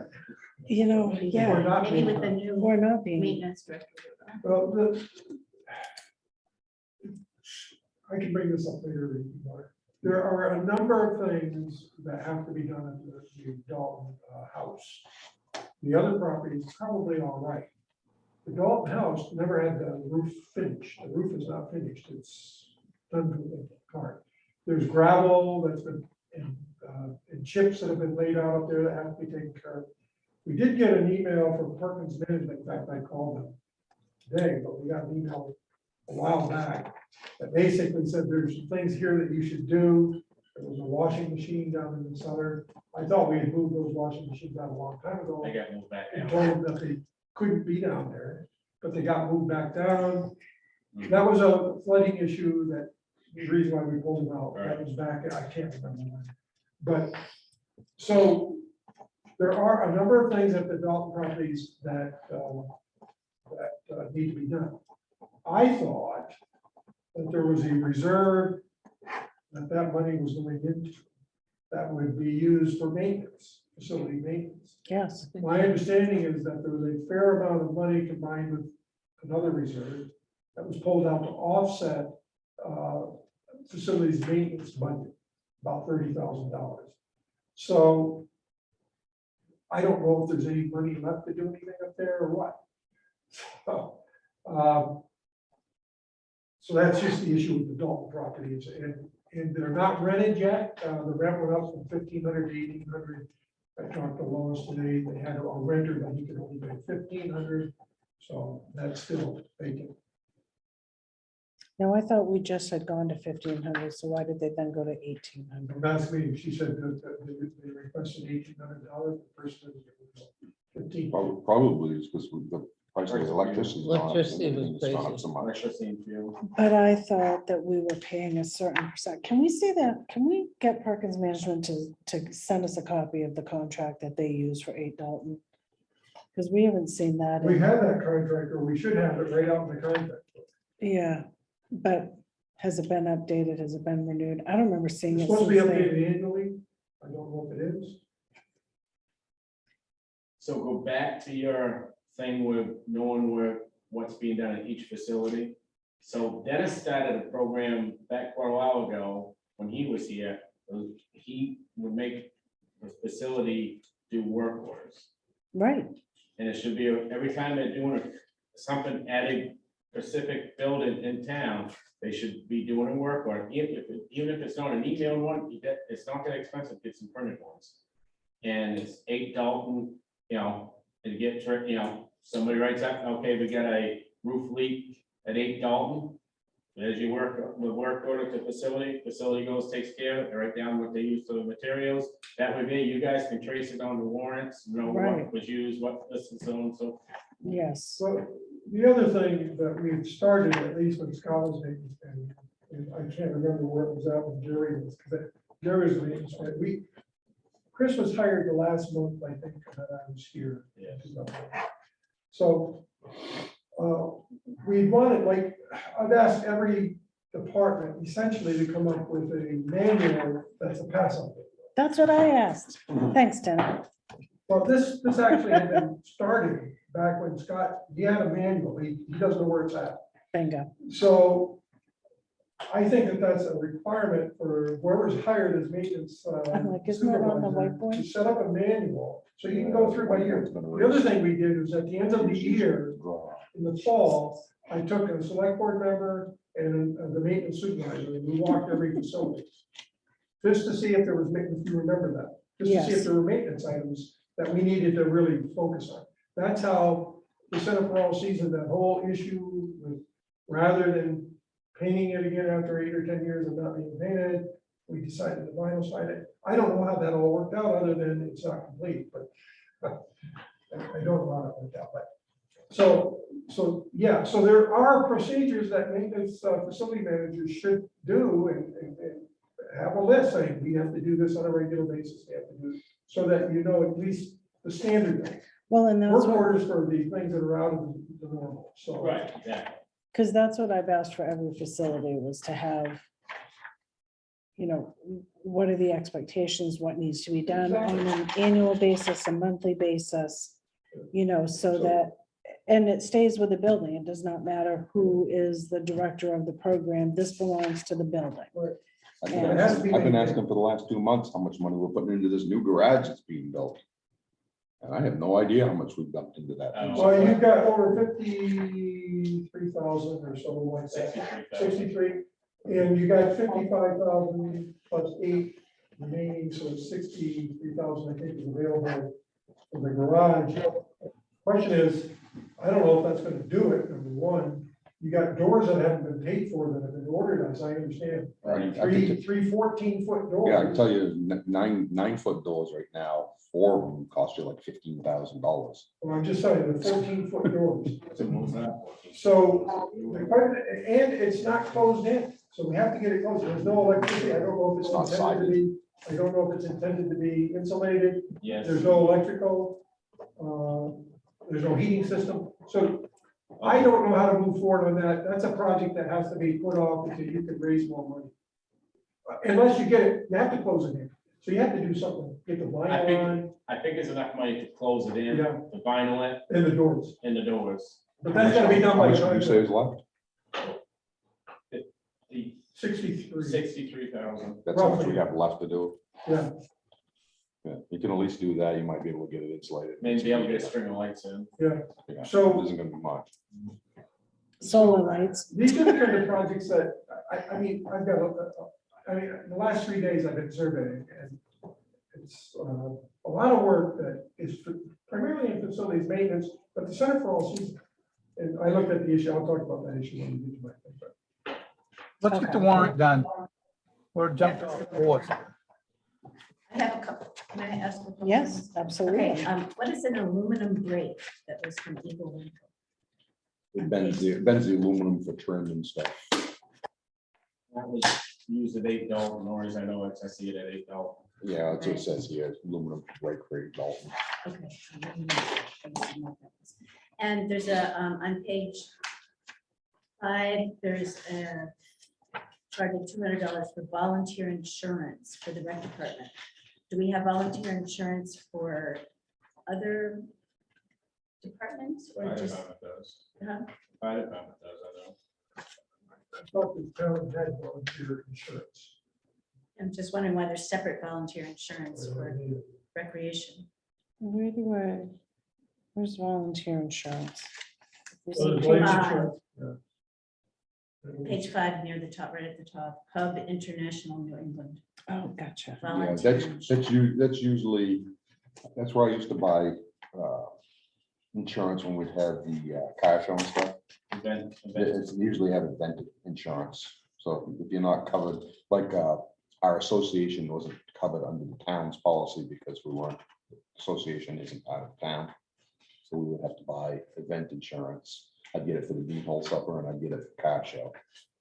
So I don't know if it's something somebody bought for, because And the an Yeah, event that was happening that wasn't covered under the well, town was insurance. this the, Craft fair. well, the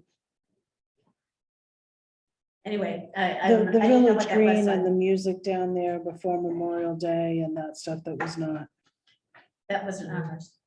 That was the business. that was the group. business group's event. That wasn't our event. So, we'll but we find out didn't what get that was paid for. for it. So how does that work? So did we have to provide insurance for an event that we didn't receive funds for, but was conducted on town property? So we probably should find out Let's what find out that, what that was. Let's for. find Yeah, out what that was. what that's for. So we should be paid for this. I didn't get a chance to borrow somebody on that. Maybe they decided to plan them someplace else. So No, they're waiting for the spouse passed away, and now the other spouse is gonna wait to do it. Everything at At the once. same time. okay. There's an idea. So we dug a hole and we'll just charge them for digging a hole if it be used. I don't know if the whole bit. I don't know. Well, didn't we Grave get, opening, $250. right, but then we reimbursed them.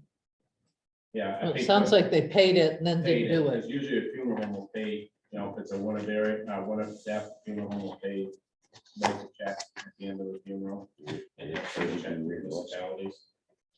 So basically, the refund. Well, it's Basically, because it's a we- refund. It doesn't have a negative, that's what I'm saying. It's just- I'm Presumably guessing. it's Well, because we $250 paid, because we paid Wouldn't them be a back. refund. So To they would have offset. given us $250. They'd already given us Okay. $250. Paid them back. Okay. That $250. All right, does anybody Okay, and else my have last question is on page 6, training, MMTCTA. Main County Clerks Association. Oh, okay. So presumably training for clerks. Yeah, usually we do put in there who's doing it. It just says general government administration, so I Right. just didn't know what it was. That's all I have. All right, does anyone have any more questions on the warrant? Anything, Rick? Good, it's late, I'm tired. Gotta go to work. Yes. All right, seeing none. I will make a motion to approve the warrant. Second. Moved and seconded in unison by Carol and Barbara. You can give it to Carol. that's fine. She's supposed to. All right, all those in favor, Ricky, Yes, Ann, Yes. Carol, Yeah, Barbara. Yes. All right, 5 yeses. Next up, we have the town manager's report. I'm gonna be kind of brief. I've gone through a survey of the town, but I have an issue that I want to bring up tonight. And I would have put it on the select board meeting agenda other than it just came. But Hazel, basically, the food pantry is looking for the town to transport food because they don't have a truck from the ice arena up to the food pantry. In the past, apparently, the town had used the town truck in occasion, labor to help unload that food.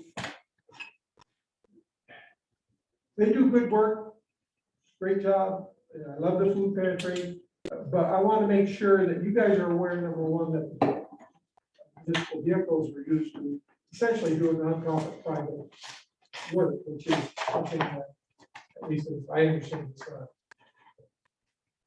allowed to be done. You can't spend public money on private enterprise. Because the only thing that we have approval from the townspeople for is the donation. of Right, so The this property has and been approved by electricity. Anthony, and I think it's a good cause, don't get me wrong, it's just, they need to know whether or not we can deliver it next Thursday, I think it's the 13th, that it comes in.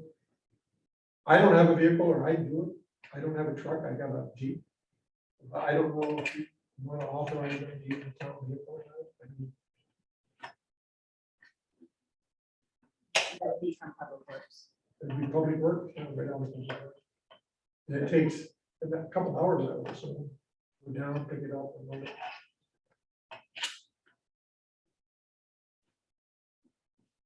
Well, you look like you got But something to generally, they've been say. doing volunteer. I've done it for Oakland.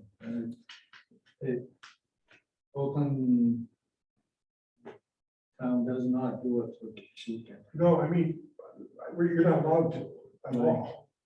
How long have we been doing? I don't. As long as the former town manager. 2020. Again, it's a great cause. I'm not trying to Right, step on it's just anything. one of those things that we had no idea was going on because we were not consulted. Well, you know, the sad thing is the unfortunate thing is that takes time away from the facility maintenance. Right. Well, that was, it's actually a legal issue.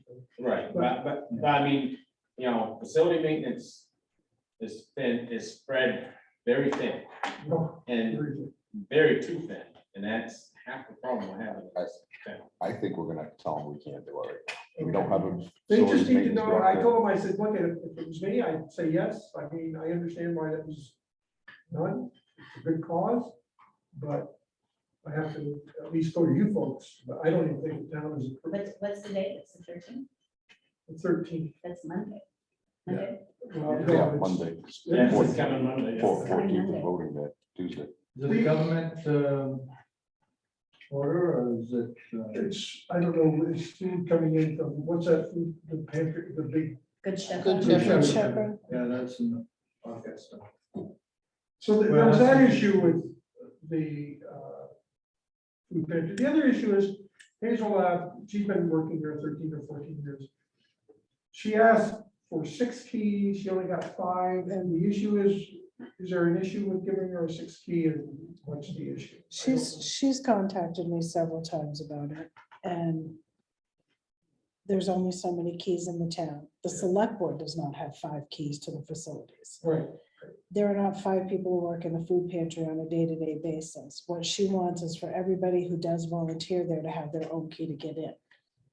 And so. would it be reasonable for her to set up a lockbox? I suggested a lockbox and she did not like that plan. She told me that people would forget to put the key in the box and I said, well, it would happen once. And then people would remember to put the key in. Well, they do a good So, service to the town. They and I do, and push we it, were trying to come up with some sort of a solution if we put in. And we just rekeyed the building. Yeah, Because I we're still thought- having the same problems we have with keys, people keep Maybe making we're trying keys. to- No, trust me. 2006, I've been trying to get him one of those keys. Well, and the reality is, I guess, if we keep doing it, is why do we not put a punch code lock in on those buildings, and you get a code, and then we know who's accessed the building and who hasn't. You could do it that way, or you could, well, yeah. So You know, it just seems like that it's would just be that one the building easier. that doesn't matter, right? Because we have a code on this building, Right. fire department. Right, you have a But key you and need a a key code, to and get that into one it. doesn't have either one. We did upgrade the security up there, so I I know, believe but- there is there Why not- don't you just get a panel? well, because you still have to access the building with a key. And No, then I'm put saying the put code panel so in, that it would open up the door to get into the building. right, but Then the that, food pantry has their own keys, they can deal with what they want. right. So, and I think, did that have to do with Seacoast? We'd have to deal with whoever's doing whatever we're doing out here. I think it is, used to be Green Technology. No, Right. It was Seacoast. Yeah, Seacoast. It was Seacoast. So anyhow, Right, that's, Very that's pricey. mine. Right. So that was, that was my other thought, because I did suggest to her, maybe we did a lockbox. And the reality is there's not enough keys. okay, I just said I would raise the issue. And I asked her several times to bring it to a board meeting, perhaps in public comment.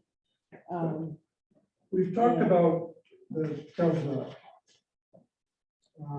So the other thing is, you asked for stuff about ARPA and how to use the money, you put that out in the town newsletter. I thought it was a great idea. George Seal came back, and I gave you copies of his letter, I don't know if you have it, but he came back and said the idea to move the salt facility was not a good idea, he recommended taking it off, but you will read that letter if you have it. The thing that I'm going to raise just right now is it possible that we can do the town garage and the Center for All Seasons? Finish that up with that money. The town garage and the Center for All Seasons. It's a thought, I know you haven't decided on anything yet, but I just throw those out there because I don't think we have the money to do it. We certainly I don't have don't, money I to do the don't Center for All know, Seasons. because of the categories, the list of things that allows us to do it, I don't think that that's an allowable expense. That's what I was thinking. 'cause Center it for All has- Seasons? Yeah. So it's a, can we, isn't that place that for emergency Yeah, but lighting and stuff? that we yeah, send people to? doing painting and stuff, I think we're Well, it's pushing, maintained. yeah, I think we're pushing, Okay, so that's a question about that, okay. The BPR, if you go up to the Center for All Seasons and you walk out back to the porch and you walk to the lawn and you turn around, close you'll your see eyes. a problem. The problem, so I don't know how the problem originated. What I think happened, without a lot of discussion, is when the vinyl went up, we changed the trim color to white. Right? Used to be a green or brown, I'm colorblind. so- Everything is free. So what I think Chris was trying to do was say, hey, white out front should be white out back. So that's what happened. But it looks like crap. Thank you. 'Cause- Well, Yes, you- I'm like, please all go look at that. So then the other thing is, there's a metal beam that comes out that was painted white on the right hand side, but nothing is done up there on the porch. I don't know how much money they have in their budget. I think that back side should at least be painted or something, and we don't have the time with maintenance to do that. Nor will they do the job that you really want done. So I don't know if there's contractors out there that are in town that do painting, like, what was his name? I don't used to. I don't know. I don't know, but if I could kind of assess that and try to get it done, because you're gonna have events. And people may decide not to do events up there because of the appearance. So I'd like to get that done before July. I can look into it or have maintenance look into it. We'll see what happens there. But anyhow, I just bring that to your attention, because there's a number of things up there to address, including 3 or 4 trees. The CMP said essentially, they're not ready to come down yet, but they are marked by the Gordon Parks. So that was there. So So CMP Denny, are says you they can looking come for down? painters? Is that what you're Well, asking? I'm saying if I find a painter and I get, is it something that we can move forward on? Let's get some prices. Yeah. 'Cause I mean, we gotta do something one way or Yeah, the because other. it has to be done. Oh, All right, does it need to be a Belgrade painter? You know, whoever can do it, we don't have to. do Okay, it. no, I just know of someone who's just expanded their painting business and they were looking for work, so. But I don't want to have to go through a bid process. I'd like to get 2 or 3. because I have right, not like a been couple very of good. quotes, have a Okay, couple I'll of people check go and up and look see. at it, and if we could get the color scheme back to what it's supposed to be. Well, the color scheme, I think if you were to put vinyl and do the whole backside with vinyl, like, see, the backside isn't done Oh, I know, and the side isn't done. I know. And I can't understand why it was left undone. Well, because then it was, we're gonna do this addition, and why don't we just leave that off while we contemplate doing an addition? Okay, It's starting to rot now. And now Yeah, we're it's, what, 3 years past that? Bad. yeah. I can't even, So it's something that perhaps the next town manager or facilities maintenance manager should put a warrant article, something, a warrant article needs to go together if you can't get the articles. Because that needs to be done, and that would solve the whole problem, because I think the color code changed, because you went with that gray, white, what was the other color, about dark gray? And so you're going around with the gray, white, and dark gray, and I think that that's why he decided to paint it. I'm not saying it was the right thing to do, but I trying to understand what he did. I think that's what happened. The other thing is the porch has not been done for a couple of years. or right, several and I years. think it was done, there was So, one coat of anyhow. stain, which, I will send an email out to, I guess, Linda, and just basically say, how do you want that backside to look? Do you want it to go back to the old color or what? Or you tell me, I don't care, if I don't have to worry about it, it's fine. That's something that we definitely need. well, one of the things Carol had a good point the other night was that she would actually like for the whole board to go together and go to each facility, because we don't all go to them all the time. That would So, be great. We did start that Yeah. back in 2007 or 8. I started going around each facility, writing a list of the projects and for 1 year, 2 year, and 3 year. If you remember that, 'cause- Yeah.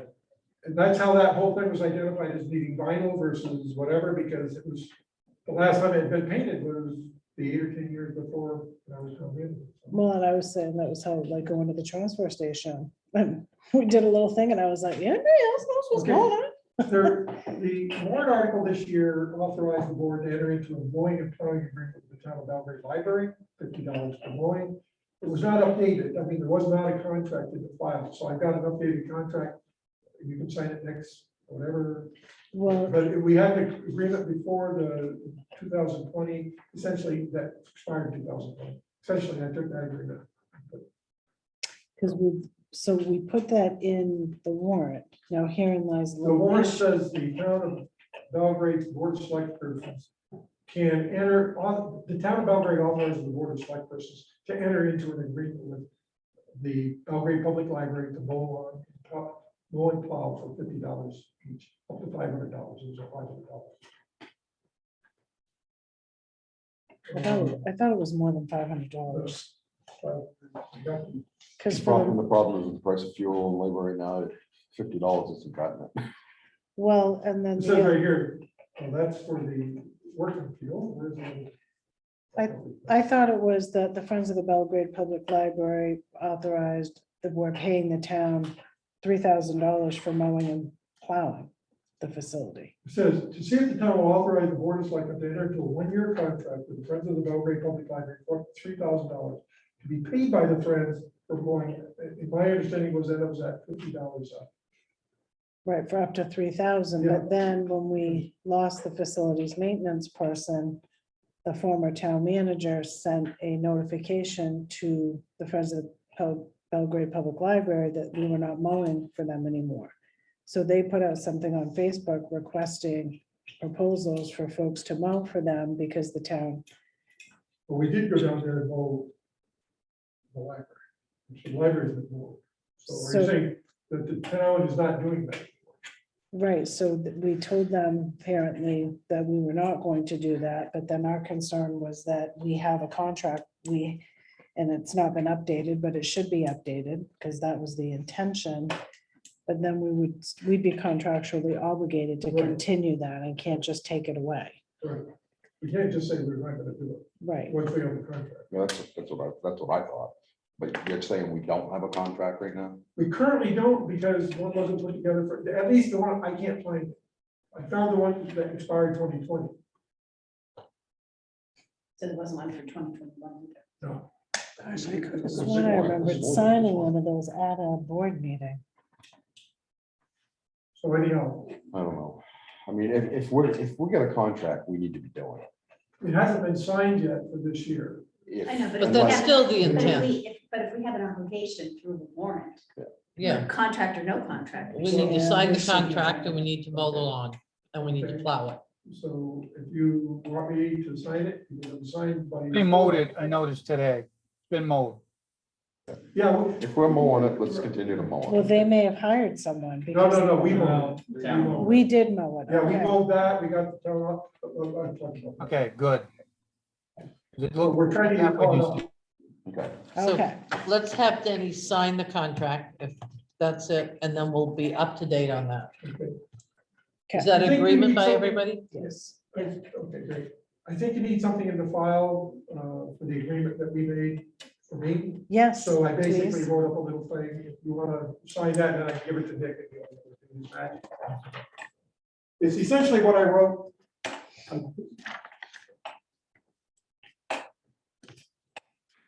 Need the next fuel escalator in it. No, I didn't. In fact, there's no fuel charge. The one thing I think I changed, I put 2 weeks in July, which I was mistaken. It's a week in June and a week in July. But I'll probably work part of the week. And shall I date this the 1st of June? Shall I date this the 1st of June? date it now, it doesn't make any difference. It says what it says. Gives the dates of when he's gonna do it. That's so right. it can be signed. We later. locked you in. Okay. It's too early to bring up the salt and sand contract. I did forward you the bids that from New England Salt that apparently we've signed a contract with. I sent out an email to the road committee. I haven't heard anything back from them, but we have to respond by the 15th of June, within 2 weeks, so. I remember one of the last meetings though, they were talking about trying to get a bunch of salt for our contractors up. Yeah, they did. David, Oh, you can- so we may have to sign this. You may have to approve it because this was sent out June 6th. I got this. 6 and 14. And it said no later than 6/21, 2 weeks to accept or reject. I need So coffee. It was a $6 increase per ton. Which I can understand. And for Belgrade, the cost was $77.95, I think last year it was 72. Is that something you want me to sign off on? Or do you- I mean, it just says we have to tell Yes, please. them that is good. And that, with that, there's a Kennebec Valley Council of Governments General Assembly where you guys can go if you want, you sign up. I sent that out. It's Wednesday, June 22nd. It just basically gives you a sense of what Kennebec, Did you say you sent it out? I sent it out to you guys. I forwarded it. Okay. Yeah, we saw that. Oh, that's not that one. But it was a General Assembly. It basically gives you, they'll give you an update on what they're doing. You must be sending it to somebody else, because I'm not getting it, Denny. Maybe you're sending. Okay, I'll check and find out why you're not getting it. I'm not getting it And either. where you, when you send it to me, Denny, I don't use the town email address. Me neither. Well, maybe that's why. Yep.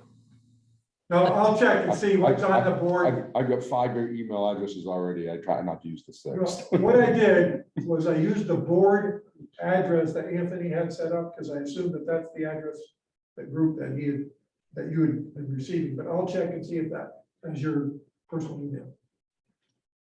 I use the town. I use the For town of FOIA Belgrade. reasons. Okay, but it would be in that, I can make sure that they're in there.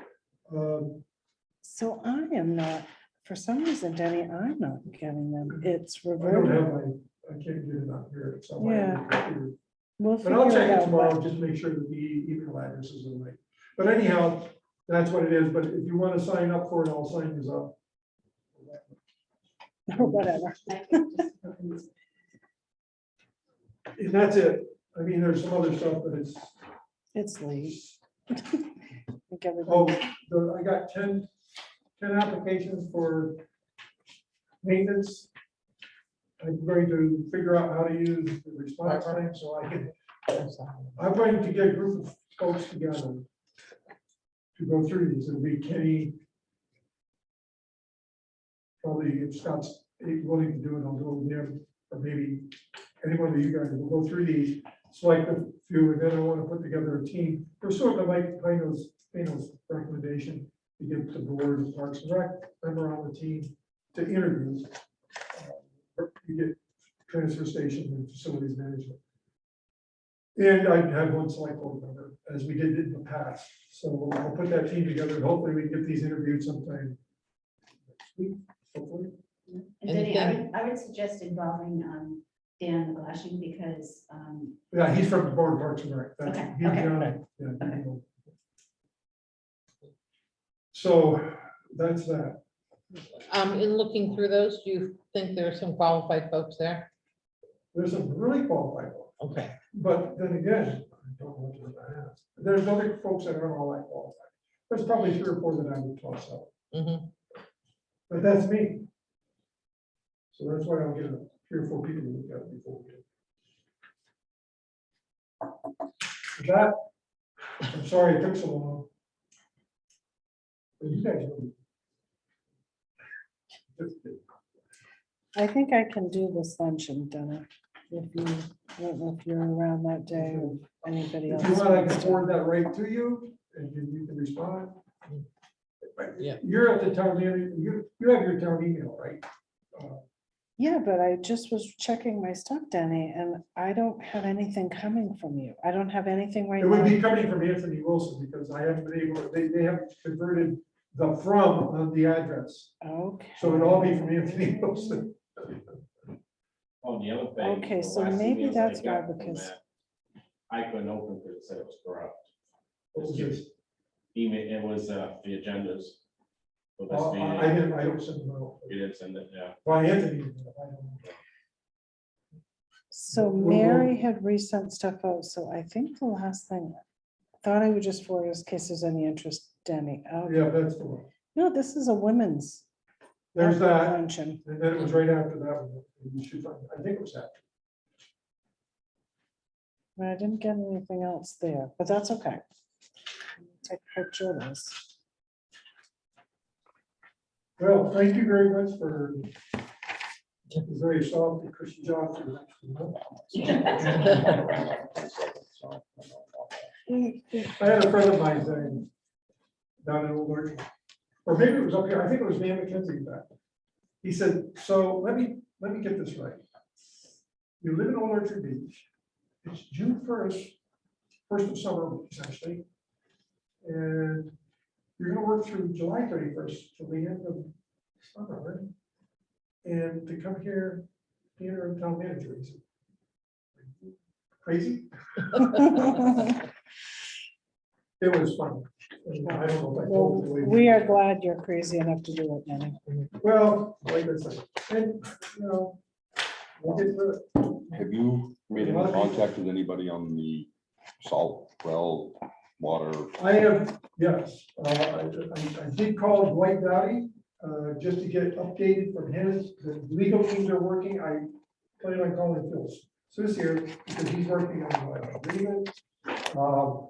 And I just haven't had a chance to call him on that, but I did talk to Dwight. The other thing, there, on Foster Point, there was a complaint that came in from Foster Point, and it's on the list that I sent to DOT. That's down beyond Pinkin's Cove where we put those 3 wells. And that had a 600 milligram per liter their well, and I sent that on to Oh, good. DOT. This was 2016 or 17 time, or 2018 maybe. But so DOT said, well, we're only aware of these 13. So I did forward that message to Dwight, said, well, here's the one, here's the email that went to you guys. Because I forwarded the email that I had sent back then. So I don't know what's gonna go on with that. I don't know, how big of it is. Maybe it's a different source, but I do know they've had 3 wells on that side of the. Well, sand chip. my niece and husband live at the end of Long Point, which goes out to White's Island. And their well is so salt that they had to put a whole system in. So just to give you a little background. So basically, from Pinkham's Cove, Foster Point, over to Long Point, that whole area has an ancient ocean underneath it. So a lot of the wells on Hatch Cove Mhm. that are close to down close to the water's edge are full of salt. Well, I understood that ancient ocean was down closer to Augusta, but that's news to me. I did Yeah, not know. Matt, the whole, all Hatch Cove, anything that's within so many feet of the lake Well, is salt that's- water. well, then it's It is not- ocean salt, not road salt, though.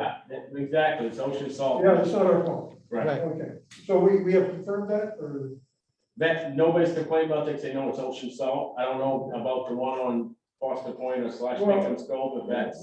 I'll talk to the geologist, state geologist, to make sure that ancient ocean is under there. Because I understood that there was one down closer to Augusta. It's up through State Point, up through Horse Point Road, all the way up through it. It's right, Okay, good. Hugs right along the lake. I don't know. Well, the one I'm talking about is out at Long Point, you know, Baxter Street. Yeah. I have a question. About your checking out the ARPA. You do an executive session tonight or No, What? not? I thought, because we were gonna talk about the mowing, haven't done around here too. oh, yeah, okay, So I had yes, to have a quick one. 10 minutes, Rick. Good. I have a question about the ARPA meetings that we have scheduled for next week. Because we have 3 scheduled, and do we have? 3 or 4, 3 or 4, whatever we have. yeah. We have 3 next 3 week, next and week the and next one one is in Oh, July. July, that's right, okay. And so do we Good have? night, you guys. Sorry to Hey, keep you up Bruce. so late. You left your soda. Do we have an agenda for them? Do we know how we're gonna run those? See you. See that. Take care. Thank I don't you. think we've really firmed that up. No, because it looked like Tuesday it was gonna be done like coffee and ARPA. Yeah. So like the coffee at the Center for All Seasons and, I know, but somebody still has to run the meeting and collect the ideas. and- right, and weren't we going to also try to include something that folks could fill out? We Ideas did get a ahead of form time. from someplace. Yeah, I just feel like we're not prepared for this. I No. can't, I have to go out of town Monday and Tuesday. I could be here for we have one set for 6:30 that night? Tuesday night. I Tuesday could be night. back I for cannot that. do I could be here Tuesday. for the North Belgrade one on Thursday night, I can be Thursday, I can do. but I can't do I the get Tuesday BLA morning, and I Tuesday don't night. really know. I feel unprepared if I'm expected to run a meeting about collecting people's ARPA proposals. So I just think we need to talk through how that process is gonna work. Because we publicized it in the town newsletter, right? Yeah, it's been almost. Yeah, it's been publicized, and it wasn't on the town calendar. I asked Mary if she could put it on the town. Or were you gonna ask Mary? No, you can go ahead. Okay, But it should be on the town calendar. and do we have an application on the town's website? I think Anthony sent something to us, but I don't think it went any further than that. I don't have my phone with me. That's why I'm raising the question. I'm a little hazy on the details. Well, because I don't remember seeing an application. I think there was an application that maybe the county used that we got from Scott. Am I remembering this right? Would you have a question, Dennis, so I'll let doing that. Did they renumber your district? Yeah. So it's 58? Yeah. I'm surprised by that. Yeah, the one that the Yeah, county.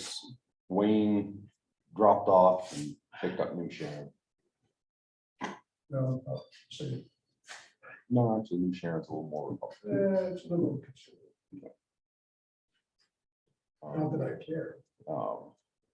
They redistricted Senate quite a bit, because Well, why don't we don't we have Russell Black. get the Okay, yeah, we We can get the form, but I think we just Yeah, have to do it. I Yeah, think we this need is, to- this is a much bigger form than anything that we need. I just think we We're need, in if I'm CD1. gonna be representing the select board at one or more of these meetings, CD1 is, I would like to be oh, prepared. right? No, CD1 is So we need CD too. I think we Yeah, need to we're supposed whiteboard to it, follow them. have people give their So ideas. we're CD1, but we're. Why would somebody erase our whiteboard? Huh? Why would somebody erase our Did he whiteboard? erase it to do his? Yeah, it's gone. And did his drawing. I saw that he had the whiteboard. I saw he had this whiteboard. And I was thought, thinking, I well, hope maybe, that's his- I hope that's his whiteboard. well, and No, I it's was, the one that was over I there. was hoping it was like. So was that information on that whiteboard, you guys? Yeah, Yeah, I took I have a a picture. picture of it. I have a okay. picture of it. That's our list of, Because my don't forget thought was list. that he flipped it over, because like my kids used to have the big whiteboard. No, you no. could write on both He asked me sides. if he could use it, and I said, well, what's on it? And he said, all of this. I said, well, I'll take a picture of it. If someone wants it, I'll just. Yeah, because I that's had a all the picture of stuff it. that I We was were like, we we were need a using it like the whiteboard, so list we you didn't. used to have in your office. that- Things that kept getting forgotten. So I was like, can we have the list back? So that was our list, and then I'm like, where our list go? All right. All right, so let's go into executive Do we want to session. have an Oh, executive session? We need Yes, at we least a need small just one. 5 or Okay, 10 minutes. Okay. All right, so I move 10:27, I'll take a motion to exit select board meeting and enter executive session. So moved. second. All right, all those in favor? Yes. All You right, want me to leave or do you want? me to- No. no, you're here for this. So select board to executive session. Okay, Okay, wait, we need to. Stop the so recording. stop the recording Oh, you might as well turn it off. Well, you can't turn it off. No, because Ricky's. because Ricky's on. But you have to kick the other people off, right? Yes, so anybody. It's who's only in the Rick. waiting There's room, only just Rick Rick. on only there, Rick. so. Everybody else. go Everyone away. else should go back into regular session. Okay, Go back into executive session? No. no, move re-enter back the into select regular board session. meeting at 10:44. Is there a second to that? Yes, And seconded. Seconded. All right, Okay, all those in favor? All right, and Okay. take a motion to adjourn. so so moved. be it. All 5 are in agreement. Okay. Yes. All right, now stop recording. We're done. Okay. Stop recording. So Rick, are you not sympathetic to Wait, do I actually Record stop it all. or pause it? No, Yep, Ricky's you're gonna talking. leave. Huh? the recorder off? So I stop it? Are you sure you want to?